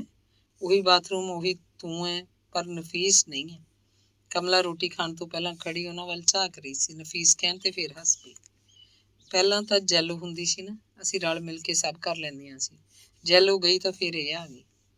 ਪਦਮਾ ਨਹਾ ਕੇ ਆ ਗਈ ਤਾਂ ਫਿਰ ਪੁਸ਼ਪਿੰਦਰ ਨਹਾ ਆਈ। ਕਮਲਾ ਰੋਟੀ ਖਾ ਕੇ ਜਾ ਚੁੱਕੀ ਸੀ। ਪੁਸ਼ਪਿੰਦਰ ਨੇ ਮੇਜ਼ ਤੇ ਰੋਟੀ ਲਾਤੀ। ਉਹ ਬੈਠ ਕੇ ਖਾਣ ਲੱਗਿਆ। ਰੋਟੀ ਖਾਂਦੇ ਖਾਂਦੇ ਅੱਧ ਵਿਚਾਲੇ ਪਦਮਾ ਨੂੰ ਯਾਦ ਆਇਆ, ਨਹੀਂ ਅੰਬ ਲਿਆਂਦੇ ਸੀ, ਮੈਂ ਤਾਂ ਭੁੱਲ ਹੀ ਗਈ ਤੈਨੂੰ ਦੱਸਣਾ। ਚਾਕੂ ਦੇ ਲਿਆ, ਮੈਂ ਕੱਟ ਲੈਂਦੀ ਹਾਂ। ਹੁਣ ਬੈਠੀ ਰਹਿ, ਪਹਿਲਾਂ ਰੋਟੀ ਖਾ ਲੈ, ਪਿੱਛੋਂ ਕੱਟ ਕੇ ਖਾ ਲਾਂਗੀਆਂ। ਪਹਿਲਾਂ ਨਾ ਮਰੀ। ਉਹ ਪਹਿਲਾਂ ਮਰਨਾ ਯਾਦ ਹੀ ਨਹੀਂ ਰਿਹਾ। ਪਦਮਾ ਨੇ ਕੁਛ ਇਸ ਅੰਦਾਜ਼ 'ਚ ਕਿਹਾ ਕਿ ਦੋਵੇਂ ਰੋਟੀ ਛੱਡ ਕੇ ਹੱਸਣ ਲੱਗੀਆਂ। ਬਹੁਤ ਹੱਸੀਆਂ, ਅੱਖਾਂ 'ਚੋਂ ਪਾਣੀ ਨਿਕਲ ਆਇਆ। ਰੋਟੀ ਖਾ ਕੇ ਦੋਵੇਂ ਜਣੀਆਂ ਨੇ ਭਾਂਡੇ ਚੁੱਕੇ, ਉਹਨਾਂ ਨੂੰ ਰਸੋਈ 'ਚ ਰੱਖਤਾ। ਪੁਸ਼ਪਿੰਦਰ ਕਹਿੰਦੀ, ਪਏ ਰਹਿਣ ਦੇ, ਤੜਕੇ ਆ ਕੇ ਕਮਲਾ ਧੋ ਲੂਗੀ। ਤੇ ਫਿਰ ਪੁੱਛਣ ਲੱਗੀ, ਕਿੱਥੇ ਨੇ ਤੇਰੇ ਅੰਬ? ਪਾਣੀ 'ਚ ਰੱਖ ਦੇ ਇਹਨਾਂ ਨੂੰ, ਪਹਿਲਾਂ ਮੰਜੇ ਬਾਹਰ ਕੱਢ ਲਈਏ, ਬਿਸਤਰੇ ਵਿਛਾ ਕੇ ਫੇਰ ਕੱਟ ਲਵਾਂਗੇ ਅੰਬ ਆਰਾਮ ਨਾਲ ਬੈਠ ਕੇ। ਉਹਨਾਂ ਨੇ 2 ਮੰਜੇ ਬਾਹਰ ਕੱਢੇ। ਚੁਬਾਰੇ ਅੱਗੇ ਕਾਫੀ ਲੰਮਾ ਚੌੜਾ ਵਿਹੜਾ ਸੀ। 4 ਚੁਫੇਰੇ ਮੋਢੇ ਜਿੰਨਾ ਜੰਗਲਾ। ਇਹ ਬਾਣੀਆਂ ਦਾ ਘਰ ਸੀ। ਮਾਲਕ ਮਕਾਨ ਦਾ ਟੱਬਰ ਬਹੁਤ ਚੰਗਾ। ਪੁਸ਼ਪਿੰਦਰ ਨੂੰ ਉੱਥੇ ਕੋਈ ਔਖ ਨਹੀਂ ਸੀ, ਜਿਵੇਂ ਆਪਣੇ ਘਰ 'ਚ ਹੀ ਰਹਿੰਦੀ ਹੋਵੇ। ਮੰਜੇ ਵਿਛਾ ਕੇ ਉਹਨਾਂ ਨੇ ਵਿਚਕਾਰ ਮੇਜ਼ ਰੱਖ ਲਿਆ। ਇੱਕ ਪਾਸੇ ਟੇਬਲ ਫੈਨ ਵੀ ਲਾ ਲਿਆ। ਸਟੀਲ ਦੀ ਵੱਡੀ ਪਲੇਟ 'ਚ 2 ਅੰਬ ਕੱਟੇ ਖਾਣ ਲੱਗੀਆਂ। ਅੰਬ ਬਹੁਤ ਮਿੱਠੇ ਸੀ, ਜਿਵੇਂ ਮਿਸ਼ਰੀ ਦੀਆਂ ਡਲੀਆਂ। ਇੱਕ ਫਾੜੀ ਖਾਧੀ ਹੋਏਗੀ, ਪੌੜੀਆਂ 'ਚੋਂ ਕਿਸੇ ਦੇ ਉੱਤੇ ਆਉਣ ਦੀ ਆਵਾਜ਼ ਸੁਣਾਈ ਦਿੱਤੀ। ਪੁਸ਼ਪਿੰਦਰ ਸੋਚਣ ਲੱਗੀ, ਇਸ ਵੇਲੇ ਕੌਣ ਹੋਇਆ? ਦੋਵੇਂ ਹੱਥਾਂ 'ਚ ਫਾੜੀ ਲੈ ਕੇ ਉਹਨੇ ਆਪਣੀਆਂ ਅੱਖਾਂ ਤੇ ਕੰਨ ਪੂਰੀ ਤਰ੍ਹਾਂ ਪੌੜੀਆਂ ਦੇ ਗੇਟ ਵੱਲ ਲਾਤੇ। ਕੌਣ ਹੈ? ਪਦਮਾ ਨੇ ਆਖਿਆ। ਹਰਿੰਦਰ ਸੀ। ਪੈਂਟ ਬੁਸ਼ਰਟ ਮੈਲੇ ਮੈਲੇ, ਪੱਗ ਢਿਲਕੀ ਢਿਲਕੀ, ਚੱਪਲਾਂ ਤੇ ਧੂੜ ਜੰਮੀ ਹੋਈ, ਮੋਢੇ ਝੋਲਾ ਧੂੜ ਕੇ ਭਰਿਆ ਹੋਇਆ, ਪਤਾ ਨਹੀਂ ਵਿੱਚ ਕੀ ਸੀ। ਉਹਨੂੰ ਦੇਖਦੇ ਪੁਸ਼ਪਿੰਦਰ ਖੜੀ ਹੋ ਗਈ। ਅੰਬ ਦੀ ਫਾੜੀ ਪਲੇਟ 'ਚ ਥਾਂ ਦੀ ਥਾਂ ਰੱਖਦੀ, ਬੋਲੀ, ਇਸ ਵੇਲੇ ਕਿੱਧਰੋਂ? ਸਲਾਮਾਲੇਕਮ ਤੁਹਾਨੂੰ, ਉਹ ਚੌੜ 'ਚ ਬੋਲਿਆ। ਝੋਲਾ ਮੋਢਿਆਂ ਲਾ ਕੇ ਪੁਸ਼ਪਿੰਦਰ ਦੇ ਮੰਜੇ ਤੇ ਬੈਠ ਗਿਆ। ਪਾਣੀ ਲਿਆਵਾਂ? ਪੁਸ਼ਪਿੰਦਰ ਨੇ ਪੁੱਛਿਆ। ਹਾਂ, ਪਹਿਲਾਂ ਪਾਣੀ ਪਿਆ ਦੇ, ਅੰਬ ਫੇਰ, ਹਰਿੰਦਰ ਬੋਲਿਆ। ਪੁਸ਼ਪਿੰਦਰ ਪਾਣੀ ਦਾ ਗਲਾਸ ਲੈ ਕੇ ਆਈ। ਕਹਿੰਦੀ, ਠੰਡਾ ਤਾਂ ਇਹ ਆ ਜਾਈਆ। ਠੀਕ ਹੈ ਜਨਾਬ, ਸਾਦਾ ਨੂੰ ਸਵਾਦਾਂ ਤਾਂ ਹੀ ਕੀ ਹੈ। ਪਾਣੀ ਪੀ ਕੇ ਉਹਨੇ ਲਚੜੇਵੇਂ ਵਿੱਚ ਪਦਮਾ ਨੂੰ ਪੁੱਛਿਆ, ਹਜ਼ੂਰ ਕਦੋਂ ਤਸ਼ਰੀਫ ਲਿਆਏ? ਬਸ ਜਦੋਂ ਦੇਖ ਲਿਆ, ਪਦਮਾ ਬੋਲੀ ਤੇ ਅੰਬਾਂ ਵਾਲੀ ਪਲੇਟ ਚੁੱਕ ਕੇ ਹਰਿੰਦਰ ਅੱਗੇ ਕਰਤੀ। ਉਹਨੇ ਇੱਕ ਫਾੜੀ ਚੁੱਕ ਲਈ। ਇੱਕ ਅੰਬ ਹੋਰ ਪਿਆ, ਪੁਸ਼ਪਿੰਦਰ ਨੇ ਉਹ ਵੀ ਚੀਰ ਲਿਆ। ਅੰਬ ਖਾ ਚੁੱਕਣ ਬਾਅਦ ਤਿੰਨਾਂ ਨੇ ਹੱਥ ਧੋ ਲਏ। ਪੁਸ਼ਪਿੰਦਰ ਨੇ ਹਰਿੰਦਰ ਨੂੰ ਪੁੱਛਿਆ, ਕਿੱਥੋਂ ਆਇਆ ਇਸ ਵੇਲੇ? ਪਿੰਡੋਂ। ਬਸ? ਸੌਣਾ ਫਿਰ ਇੱਥੇ ਹੀ ਹੈ ਕਿ? ਪੁਸ਼ਪਿੰਦਰ ਨੇ ਪੁੱਛਿਆ। ਸੌਣਾ ਵੀ ਹੈ, ਰੋਟੀ ਵੀ ਖਾਣੀ ਹੈ। ਤੋਬਾ, ਰੋਟੀ ਖਾਏਗਾ? ਪੁਸ਼ਪਿੰਦਰ ਨੇ ਮੂੰਹ ਅੱਡ ਕੇ ਜੀਭ ਬਾਹਰ ਕੱਢੀ। ਹੋਰ ਅੰਬ ਦੀਆਂ 2 ਫਾੜੀਆਂ ਨਾਲ ਥੋੜਾ ਢਿੱਡ ਭਰ ਗਿਆ ਮੇਰਾ? ਅਸੀਂ ਤਾਂ ਖਾ ਚੁੱਕੇ ਹਾਂ, ਤੈਨੂੰ ਕਿੱਥੋਂ ਦੇਈਏ ਹੁਣ? ਆਉਣਾ ਸੀ ਨਾ, ਸਦਿਆਂ ਆਉਂਦਾ। ਨਹੀਂ, ਹੋਟਲ ਤੋਂ ਤਾਂ ਖਾ ਆਉਂਦਾ ਕਿਤੋਂ। ਇਸ ਵੇਲੇ ਹੁਣ ਕਿਹੜੀਆਂ ਭੋਲੀਆਂ ਪਈਆਂ ਨੇ ਇੱਥੇ। ਚੰਗਾ, ਮੰਜਾ ਦਿਓ ਫਿਰ, ਪੈ ਜਾਂਦੇ ਹਾਂ, ਨੀਂਦ ਆ ਰਹੀ ਹੈ ਜ਼ਬਰਦਸਤ, ਹਰਿੰਦਰ ਨੇ ਬੇਚਾਰਗੀ ਨਾਲ ਕਿਹਾ। ਰੋਟੀ ਸੱਚੀ ਖਾਣੀ ਹੈ ਹਰਿੰਦਰ? ਇੱਕ ਵਾਰ ਪਦਮਾ ਨੇ ਪੁੱਛਿਆ। ਨਹੀਂ ਖਾਣੀ। ਉਹ ਚੁਬਾਰੇ 'ਚ ਜਾ ਕੇ ਆਪ ਹੀ ਮੰਜਾ ਬਾਹਰ ਕੱਢਣ ਲੱਗਾ। ਪਦਮਾ ਅੰਦਰ ਗਈ, ਚੀਜ਼ਾਂ ਵੱਲ ਨਿਗਾਹ ਮਾਰਨ ਲੱਗੀ। ਪੁਸ਼ਪਿੰਦਰ ਕਹਿੰਦੀ, ਕੀ ਦੇਖਦੀ ਹੈ? 1-2 ਆਲੂ ਹੋਣਗੇ। ਕਿਉਂ, ਹੈਗੇ? ਕੀ ਗੱਲ? ਉਹ ਪਏ ਆ ਆਲੂ ਲਿਫਾਫੇ 'ਚ। ਕੀ ਲੱਗਦਾ ਮੈਂ ਹੁਣੇ ਲਾ ਦਿੰਦੀ ਹਾਂ? 2 ਰੋਟੀਆਂ, ਸੁੱਕੇ ਆਲੂ ਬਣਾ ਲੈਂਦੀ ਹਾਂ। ਮੁੰਡਾ ਭੁੱਖਾ ਤਾਂ ਨਹੀਂ ਮਾਰਨਾ? ਪਦਮਾ ਆਟੇ ਵਾਲਾ ਪੀਪਾ ਖੋਲ੍ਹਣ ਲੱਗੀ। ਤੂੰ ਇਹਨੂੰ ਚਮਲਾ ਨਾ, ਇਹਦਾ ਫੇਰ ਐਂ ਹੀ ਕਰਿਆ ਕਰੂ। ਤੇ ਪੁਸ਼ਪਿੰਦਰ ਬਾਹਰ ਆ ਕੇ ਆਖਣ ਲੱਗੀ, ਐਟੀਕੇਟਸ ਹੁੰਦੇ ਆ ਬੰਦੇ ਦੇ। What do you mean by etiquettes? ਢਿੱਡ ਮੂਹਰੇ ਐਟੀਕੇਟਸ ਦਾ ਕੀ ਮਤਲਬ ਜਨਾਬ ਜੀ?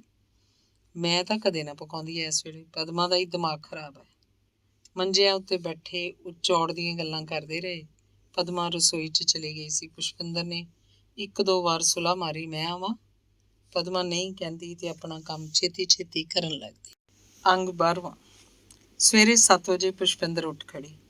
ਪਦਮਾ ਤੇ ਹਰਿੰਦਰ ਅਜੇ ਸੁੱਤੇ ਸੀ। ਪੁਸ਼ਪਿੰਦਰ ਨੇ ਚਾਹ ਬਣਾਈ, ਉਹਨਾਂ ਦੋਵਾਂ ਨੂੰ ਜਗਾ ਕੇ ਚਾਹ ਦੇ ਗਲਾਸ ਫੜਾਤੇ। ਪਦਮਾ ਨੇ ਪੈਂਦੀ ਬੈਠ ਕੇ ਆਪ ਵੀ ਚਾਹ ਪੀਣ ਲੱਗੀ। ਚਾਹ ਪੀਂਦੇ ਉਹ ਤਿੰਨੇ ਜਣੇ ਨਿੱਕੀਆਂ ਨਿੱਕੀਆਂ ਗੱਲਾਂ ਕਰਦੇ ਰਹੇ। ਬਹੁਤੀਆਂ ਗੱਲਾਂ ਪੁਸ਼ਪਿੰਦਰ ਨੇ ਹੀ ਕੀਤੀਆਂ। ਹਰਿੰਦਰ ਤੇ ਪਦਮਾ ਤਾਂ ਹੂੰ ਹਾਂ ਹੀ ਕਰਦੇ, ਬਸ ਹੁੰਗਾਰਾ ਭਰਨ ਲਈ। ਜਾਂ ਕਦੇ ਛੋਟਾ ਕੋਈ ਇੱਕ ਫਿਕਰਾ ਚਾਹ ਨੂੰ ਹੀ ਚੜਾਕੇ ਮਾਰ ਪੀ ਰਹੇ ਸੀ। ਪੁਸ਼ਪਿੰਦਰ ਉੱਠੀ, ਨਵੀਂ ਧੋਤੀ ਕਮੀਜ਼, ਸਲਵਾਰ, ਤੌਲੀਆ ਤੇ ਸਾਬਣ ਬਰਸ਼ ਲੈ ਕੇ ਥੱਲੇ ਉਤਰ ਗਈ। ਨਹਾ ਕੇ ਜਦੋਂ ਉੱਤੇ ਆਈ ਤੇ ਦੇਖਿਆ ਹਰਿੰਦਰ ਤੇ ਪਦਮਾ ਫੇਰ ਸੌਂ ਗਏ। ਉਹਨੇ ਅੰਦਾਜ਼ਾ ਲਾਇਆ ਕਿ ਇਹਨਾਂ ਦੀ ਨੀਂਦ ਪੂਰੀ ਨਹੀਂ ਹੋਈ। ਰਾਤ ਉਹਦੇ ਸੌਣ ਤੋਂ ਬਾਅਦ ਵੀ ਜ਼ਰੂਰ ਉਹ ਗੱਲਾਂ ਕਰਦੇ ਰਹੇ ਹੋਣਗੇ। ਉਹਨੇ ਉਹਨਾਂ ਨੂੰ ਜਗਾਉਣਾ ਠੀਕ ਨਾ ਸਮਝਿਆ। ਚੁਬਾਰੇ ਅੰਦਰ ਜਾ ਕੇ ਆਪਣੇ ਵਾਲਾਂ 'ਚ ਕੰਘਾ ਕਰਨ ਲੱਗੀ। ਇੰਨੇ ਨੂੰ ਕਮਲਾ ਆ ਗਈ। ਹਰਿੰਦਰ ਤੇ ਪਦਮਾ ਨੂੰ ਸੁੱਤੇ ਪਏ ਦੇਖ ਕੇ ਹੱਸਣ ਲੱਗੀ ਤੇ ਫਿਰ ਹੱਸਦੀ ਹੱਸਦੀ ਨਹੀਂ ਪੁੱਛ ਲਿਆ, ਇਹ ਪਏ ਕਿਉਂ ਹੈ?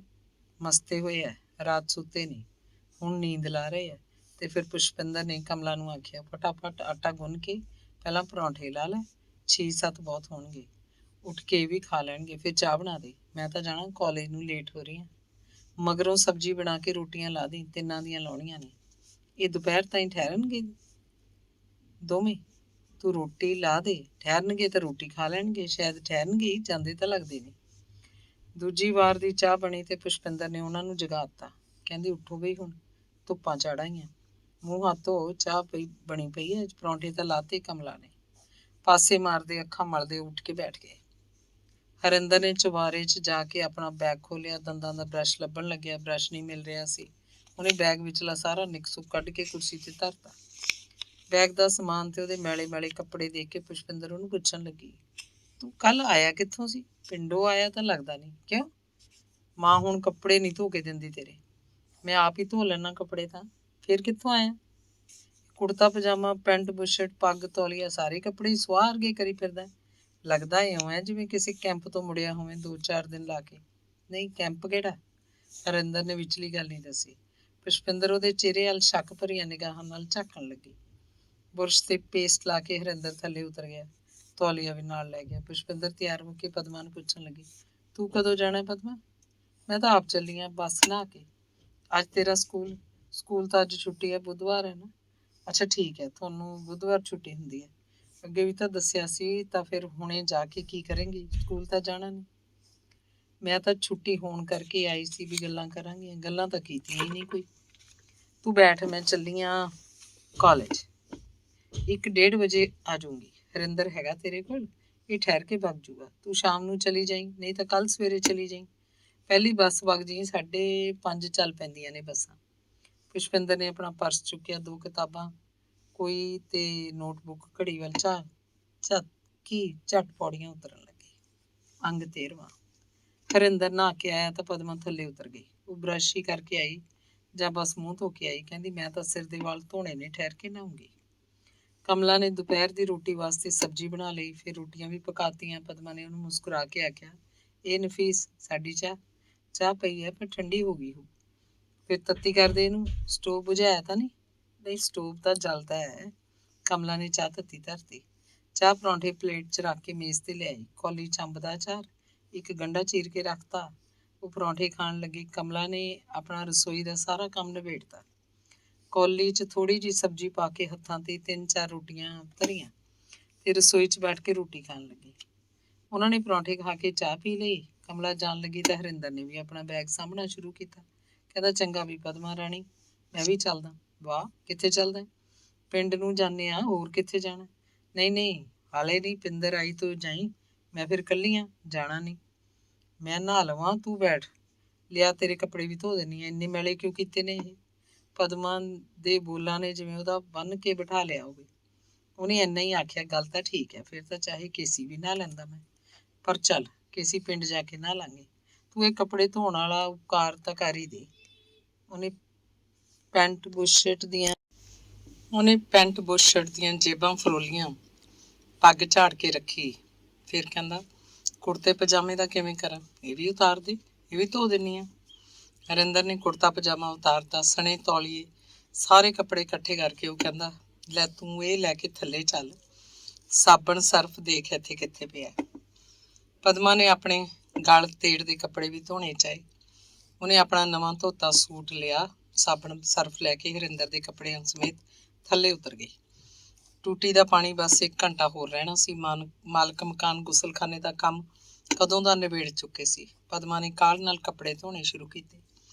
ਕੱਪੜੇ ਧੋਂਦਿਆਂ ਉਹਨੂੰ ਯਾਦ ਆਇਆ ਕਿ ਉਹ ਪੁਸ਼ਪਿੰਦਰ ਦਾ ਸੂਟ ਵੀ ਧੋ ਦਿੰਦੀ। ਉਹਦਾ ਕੋਈ ਤੌਲੀਆ ਆਦਿ ਵੀ। ਪੈਂਟ ਬੁਸ਼ਰਟ ਧੋ ਕੇ ਉਹਨੇ ਉਹਨਾਂ ਦਾ ਸਾਫ਼ ਪਾਣੀ ਕੱਢਿਆ, ਲੈ ਕੇ ਉੱਤੇ ਆ ਗਈ।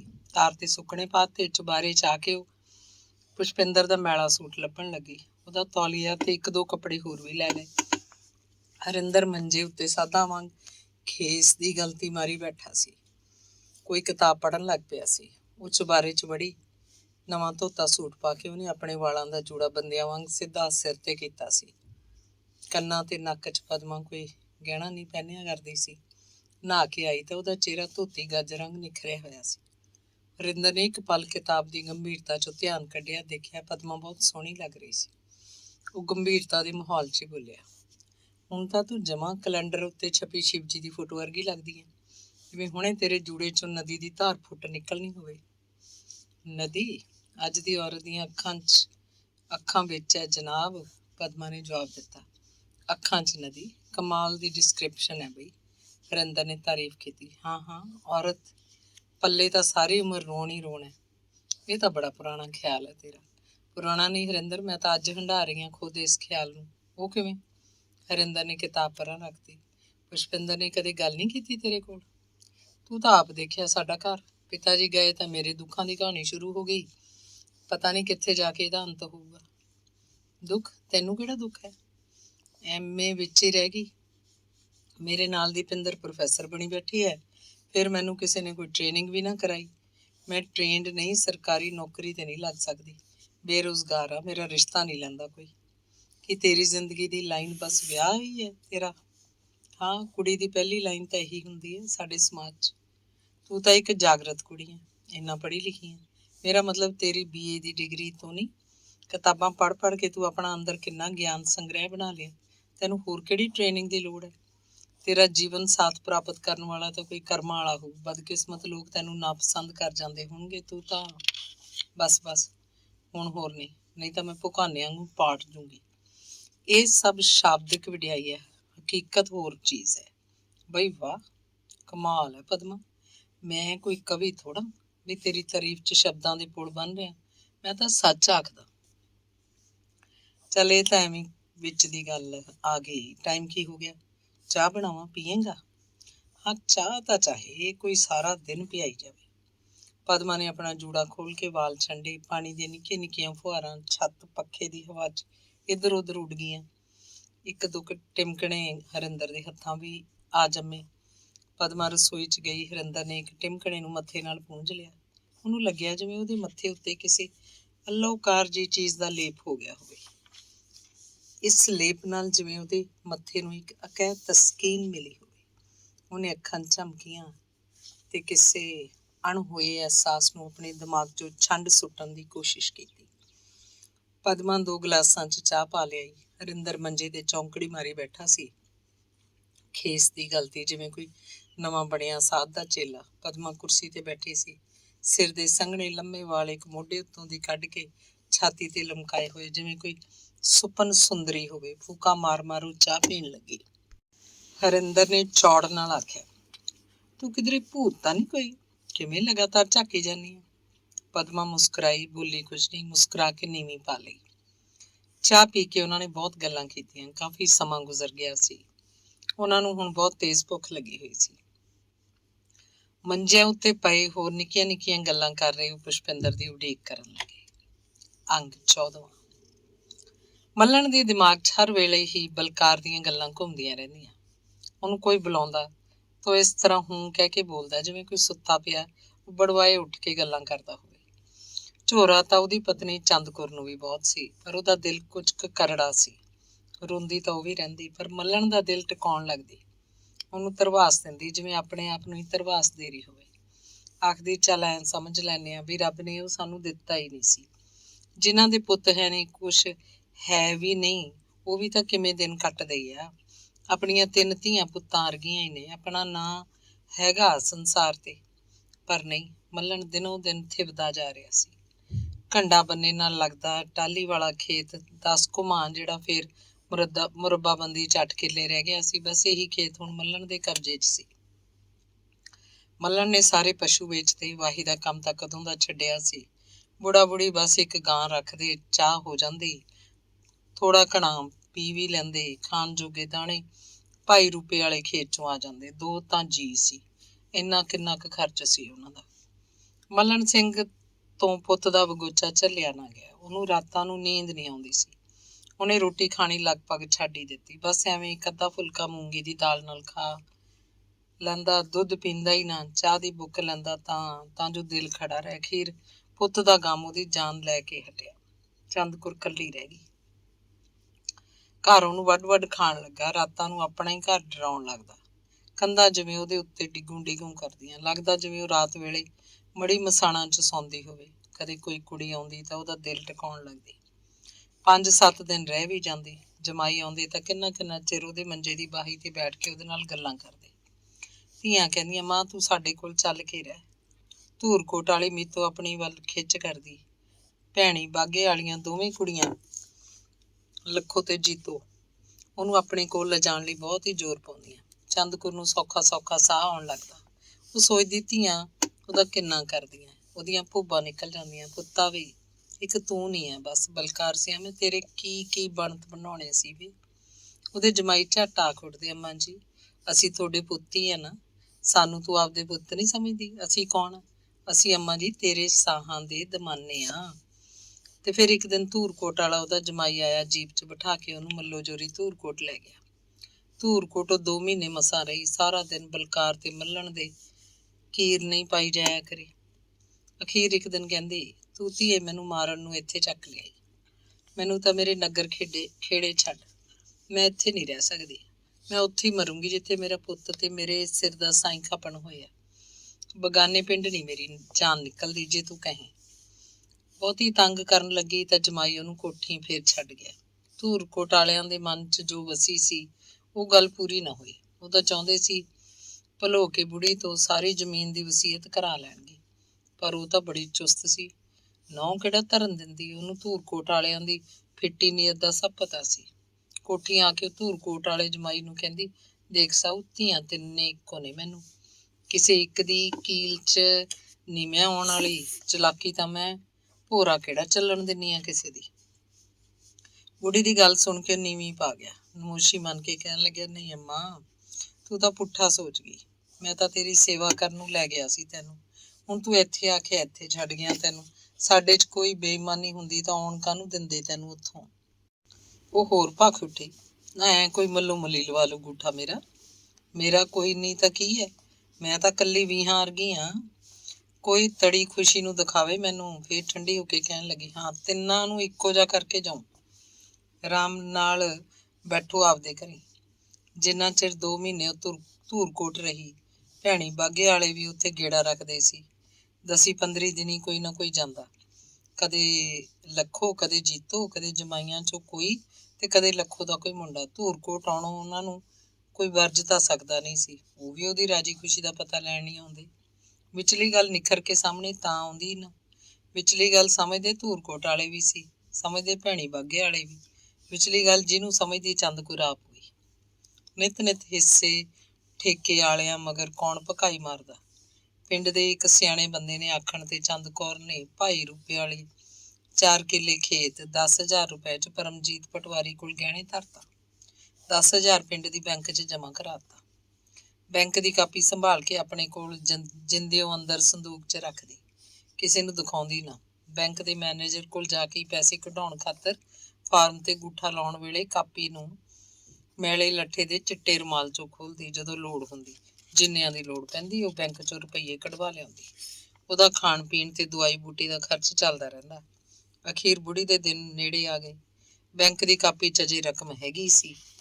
ਉਹਨੇ ਕਿਸੇ ਧੀ ਨੂੰ ਨਹੀਂ ਬੁਲਾਇਆ, ਕਿਸੇ ਜਮਾਈ ਦੋਤੇ ਨੂੰ ਨਹੀਂ ਸੱਦਿਆ। ਪਿੰਡ ਦੇ ਸਰਪੰਚ ਤੇ ਨੰਬਰਦਾਰ ਮੇਹਰ ਸਿੰਘ ਨੂੰ ਨਾਲ ਲਿਜਾ ਕੇ ਫੂਲ ਦੇ ਤਹਿਸੀਲਦਾਰ ਕੋਲ ਪੱਕੀ ਵਸੀਅਤ ਕਰਾਤੀ ਕਿ ਉਹਦੀ ਮੌਤ ਤੋਂ ਬਾਅਦ ਉਹਦੀ ਜ਼ਮੀਨ ਜਾਇਦਾਦ ਦੇ 3 ਹਿੱਸੇ ਕੀਤੇ ਜਾਣ, ਤਿੰਨਾਂ ਧੀਆਂ ਨੂੰ ਬਰਾਬਰ ਦਾ ਹਿੱਸਾ ਹੋਵੇ। ਪਿੰਡ 'ਚ ਗੱਲ ਉਡੀ, ਬਈ ਬੜੀ ਚਲਾਕ ਆ ਚੰਦਕੁਰ ਬੁੜੀ, ਤਾਂ ਆਪ ਹੀ ਜਾ ਕੇ ਵਸੀਅਤ ਕਰਾਈ। ਧੀਆਂ ਦਾ ਕੋਈ ਸੱਦਿਆ ਬੁਲਾਇਆ ਹੀ ਨਹੀਂ, ਨਾਲੇ ਹਿੱਸਾ ਬਰੋਬਰ ਦਾ।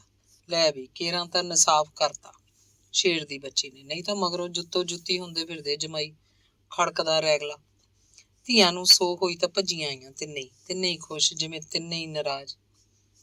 ਹਰ ਕੋਈ ਸੋਚਦੀ ਹੋਏਗੀ, ਉਹਨੇ ਕੱਲੀ ਨੇ ਕਿਉਂ ਨਾ ਖਾਧਾ ਮਾਂ ਨੂੰ। ਤੇ ਫਿਰ ਮਾਂ ਉੱਤੇ ਤਰਸ ਖਾ ਕੇ ਭੈਣੀ ਬਾਗੇ ਵਾਲਿਆਂ ਦੋਵੇਂ ਕੁੜੀਆਂ ਉਹਨੂੰ ਲੈ ਗਈਆਂ। ਉੱਥੇ ਉਹ 6 ਮਹੀਨੇ ਚੰਗੀ ਭਲੀ ਰਹੀ। ਫਿਰ ਬਸ 2 ਦਿਨ ਹੀ ਢਿੱਲੀ ਮੱਠੀ ਜੀ ਹੋਈ। ਮਰੋੜੇ ਹੀ ਲੱਗੇ ਸੀ, ਜੋ ਵੀ ਖਾਂਦੀ ਅਣਪੱਚ ਨਿਕਲ ਜਾਂਦਾ। ਉਹਦੀ ਆਖਰੀ ਇੱਛਾ ਸੀ, ਮੈਨੂੰ ਕੋਠੀ ਲਿਜਾ ਕੇ ਫੂਕਿਓ, ਮੇਰੇ ਪੁੱਤ ਦੇ ਸਿਵੇ ਕੋਲ, ਮੇਰੇ ਸਾਈਂ ਦੇ ਸਿਵੇ ਕੋਲ। ਪਿਓ ਪੁੱਤਾਂ ਦੀ ਮਿੱਟੀ 'ਚ ਹੀ ਮੇਰੀ ਮਿੱਟੀ ਰਲੇ। ਟਰਾਲੀ 'ਚ ਉਹਦੀ ਲੋਥ ਨੂੰ ਪਾ ਕੇ ਕੋਠੇ ਖੜਕ ਸਿੰਘ ਲੈ ਆਏ। ਆਂਢ ਗੁਆਂਢ ਤੇ ਸਰੀਕੇ ਦੀਆਂ ਬੁੜੀਆਂ ਨੇ ਨਿੱਕੇ ਨਿੱਕੇ ਵੈਣ ਪਾਏ, ਲੱਕੜਾਂ ਇਕੱਠੀਆਂ ਕੀਤੀਆਂ ਗਈਆਂ, ਸਿਵਿਆਂ 'ਚ ਲਿਜਾ ਕੇ ਉਹਨੂੰ ਫੂਕ ਦਿੱਤਾ। ਮੌਕੇ ਉੱਤੇ ਧੂਰਕੋਟ ਵਾਲਿਆਂ ਨੂੰ ਸੱਦ ਲਿਆ ਗਿਆ ਸੀ। ਬੁੜੀ ਦੇ ਪੇਕੇ ਵੀ ਆ ਗਏ ਸੀ। ਸਿਵਿਆਂ ਤੱਕ ਪਿੰਡ ਦੇ ਨੌਜਵਾਨ ਮੁੰਡੇ ਵੀ ਗਏ। ਹਰਿੰਦਰਪਾਲ ਕਹਿ ਕੇ ਉਹਨਾਂ ਨੂੰ ਉੱਥੇ ਲੈ ਗਿਆ ਸੀ। ਸ਼ਹੀਦ ਦੀ ਮਾਂ ਸੀ ਯਾਰ, ਫੇਰ ਵੀ ਬੁੜੀ ਨੇ ਐਡਾ ਵੱਡਾ ਦੁੱਖ ਝੱਲਿਆ, ਇਹ ਕੋਈ ਛੋਟੀ ਕੁਰਬਾਨੀ ਤਾਂ ਨਹੀਂ ਸੀ। ਮੱਲਣ ਸਿੰਘ ਦੇ ਘਰ 70 ਤੇ ਬੈਠ ਕੇ ਲੋਕ ਚੰਦਕੁਰ ਦੀਆਂ ਗੱਲਾਂ ਕਰਨ ਲੱਗੇ। ਉਹਦੀ ਕੁੱਲ ਸਾਕਸਕੀਰੀ ਨੂੰ ਯਾਦ ਕੀਤਾ ਗਿਆ। ਪਿੰਡ ਦੇ ਪ੍ਰਾਇਮਰੀ ਸਕੂਲ ਦਾ ਮਾਸਟਰ, ਜਿਸ ਕੋਲ ਡਾਕਖਾਨਾ ਵੀ ਸੀ, ਜਿਹੜਾ ਕਿਸੇ ਹੋਰ ਪਿੰਡ ਦਾ ਰਹਿਣ ਵਾਲਾ ਸੀ, 70 ਤੇ ਆ ਕੇ ਬੈਠਾ। ਪਿੰਡ ਦੇ ਲੋਕਾਂ ਤੇ ਰਿਸ਼ਤੇਦਾਰਾਂ ਦੀਆਂ ਗੱਲਾਂ ਉਹ ਸੁਣੀ ਗਿਆ। ਫਿਰ ਸੁਤੇ ਹੀ ਉਹਨੇ ਗੱਲ ਤੋਰ ਲਈ, ਕਿਉਂ ਜੀ, ਭੁੰਦੜ ਦਾ ਕੋਈ ਰਾਮਦਾਸ ਹੈ? ਉਹ ਬੁੜੀ ਦਾ ਕੀ ਲੱਗਦਾ ਸੀ? ਸੁਣਨ ਵਾਲਿਆਂ ਦੇ ਕੰਨ ਖੜੇ ਕੀਤੇ। ਇਹ ਨਾਂ ਤਾਂ ਕਦੇ ਕਿਸੇ ਨੇ ਸੁਣਿਆ ਹੀ ਨਹੀਂ ਸੀ। ਉਹ ਕੌਣ ਹੋਇਆ? ਮਾਸਟਰ ਨੇ ਦੱਸਿਆ, ਬੁੜੀ ਚੌਥੇ ਪੰਜਵੇਂ ਮਹੀਨੇ ਉਹਨੂੰ 100 ਰੁਪਈਏ ਦਾ ਮਨੀ ਆਰਡਰ ਭੇਜਦੀ ਹੁੰਦੀ। 1-2 ਵਾਰੀ ਮਨੀ ਆਰਡਰ ਮੁੜਿਆ ਵੀ ਹੈ, ਪਰ ਬੁੜੀ ਮਨੀ ਆਰਡਰ ਭੇਜਦੀ ਜ਼ਰੂਰ। ਕਈ ਸਾਲਾਂ ਤੋਂ ਭੇਜਦੀ ਰਹੀ ਹੈ। ਮਨੀ ਆਰਡਰ ਤੇ ਬਸ ਇੰਨਾ ਐਡਰੈਸ ਹੁੰਦਾ, ਰਾਮਦਾਸ, ਪਿੰਡ ਭੁੰਦੜ, ਜ਼ਿਲ੍ਹਾ ਬਠਿੰਡਾ। ਮੈਨੂੰ ਉਸ ਬੰਦੇ ਦਾ ਕਦੇ ਪਤਾ ਨਹੀਂ ਲੱਗਿਆ, ਨਾ ਕਦੇ ਉਹਦੀ ਕੋਈ ਚਿੱਠੀ ਆਈ ਸੀ। ਬੁੜੀ ਨੂੰ ਬਈ ਚਿੱਠੀ ਪੜ੍ਹ ਕੇ ਹੀ ਕੋਈ ਥਹੁ ਪਤਾ ਲੱਗਦਾ। ਸਭ ਜਣਿਆਂ ਨੇ ਬਥੇਰੇ ਲੇਪਣ ਲਾਏ, ਪਰ ਕਿਸੇ ਨੂੰ ਕੋਈ ਪਤਾ ਨਹੀਂ ਸੀ ਕਿ ਭੁੰਦੜ ਦਾ ਰਾਮਦਾਸ ਕੌਣ ਹੈ। ਬੁੜੀ ਉਹਨੂੰ 100 ਰੁਪਈਆ ਕਿਉਂ ਭੇਜਿਆ ਕਰਦੀ ਹੈ। ਵਸੀਅਤ ਵਾਲਾ ਕਾਗਜ਼ ਬੁੜੀ ਆਪਣੇ ਕੋਲ ਰੱਖਦੀ। ਕੋਠੇ ਇਹ ਉਹਦੇ ਸੰਦੂਕ 'ਚ ਸੀ। ਭੈਣੀ ਬਾਗੇ ਗਈ ਤਾਂ ਨਾਲ ਲੈ ਕੇ ਗਈ। ਹੁਣ ਉਹਦੇ ਮਰੀ ਤੋਂ ਭੈਣੀ ਬਾਗੇ ਵਾਲੇ ਵਸੀਅਤ ਨਾਲ ਹੀ ਲੈ ਆਏ ਸੀ। ਦੂਜੇ ਦਿਨ ਹੀ ਸਰਪੰਚ ਨੂੰ ਨਾਲ ਲੈ ਕੇ ਪਹਿਲਾਂ ਤਾਂ ਚੌਕੀਦਾਰੇ 'ਚ ਬੁੜੀ ਨੂੰ ਮਰਿਆ ਲਿਖਾਇਆ ਗਿਆ। ਫਿਰ ਪਟਵਾਰੀ ਕੋਲ ਜਾ ਕੇ ਇਹ ਵਸੀਅਤ ਦਰਜ ਕਰਾਤੀ ਗਈ। ਤਿੰਨਾਂ ਜਮਾਈਆਂ ਤੋਂ ਪਟਵਾਰੀ ਨੇ ਆਪਣਾ ਲੈਣ ਲਿਆ ਤੇ ਇੰਤਕਾਲ ਵਾਸਤੇ ਉਹਨਾਂ ਦਾ ਕੇਸ ਤਿਆਰ ਕਰਤਾ। ਭੋਗ ਵਾਲੇ ਦਿਨ ਤਿੰਨਾਂ ਜਮਾਈਆਂ ਨੇ ਪੂਰਾ ਇਕੱਠ ਵੱਟ ਕੀਤਾ। ਪਿੰਡ 'ਚ ਲੱਡੂ ਵੰਡੇ, ਗਰੀਬ ਗੁਰਬੇ ਨੂੰ ਪੁੰਨਦਾਨ ਵੀ ਕੀਤਾ। ਭੋਗ ਤੱਕ ਤਿੰਨੇ ਕੁੜੀਆਂ ਕੋਠੀ ਰਹੀਆਂ, ਜਮਾਈ ਵੀ ਉੱਥੇ। ਇੰਤਕਾਲ ਤੱਕ ਪੂਰਾ ਡਰ ਸੀ ਕਿਧਰੇ ਕੋਈ ਕਹਾਣੀ ਵਿਗੜ ਨਾ ਜਾਏ। ਇੰਨੀ ਵੱਡੀ ਜਾਇਦਾਦ ਦਾ ਸਵਾਲ ਸੀ। 12 ਕਿੱਲੇ ਜ਼ਮੀਨ ਸੀ। ਭੋਗ ਤੋਂ ਬਾਅਦ ਇੱਕ ਦਿਨ ਭਾਈ ਰੂਪੇ ਤਹਿਸੀਲਦਾਰ ਆਇਆ ਤੇ ਪਟਵਾਰੀ ਦੇ ਲਿਖੇ ਅਨੁਸਾਰ ਤਿੰਨੇ ਕੁੜੀਆਂ ਦੇ ਨਾਮ ਮੱਲਣ ਸਿੰਘ ਦੀ 12 ਕਿੱਲੇ ਜ਼ਮੀਨ ਦਾ ਇੰਤਕਾਲ ਕਰਤਾ। ਪਹਿਲਾਂ ਤਾਂ ਤਹਿਸੀਲਦਾਰ ਨੇ ਕਾਗਜ਼ ਵਗਾ ਕੇ ਮਾਰੇ ਸੀ। ਤਿੰਨੇ ਜਮਾਈ ਥਰ ਥਰ ਕੰਬਣ ਲੱਗੇ। ਤਿੰਨੇ ਕੁੜੀਆਂ ਬੱਗੀਆਂ ਹੋ ਗਈਆਂ।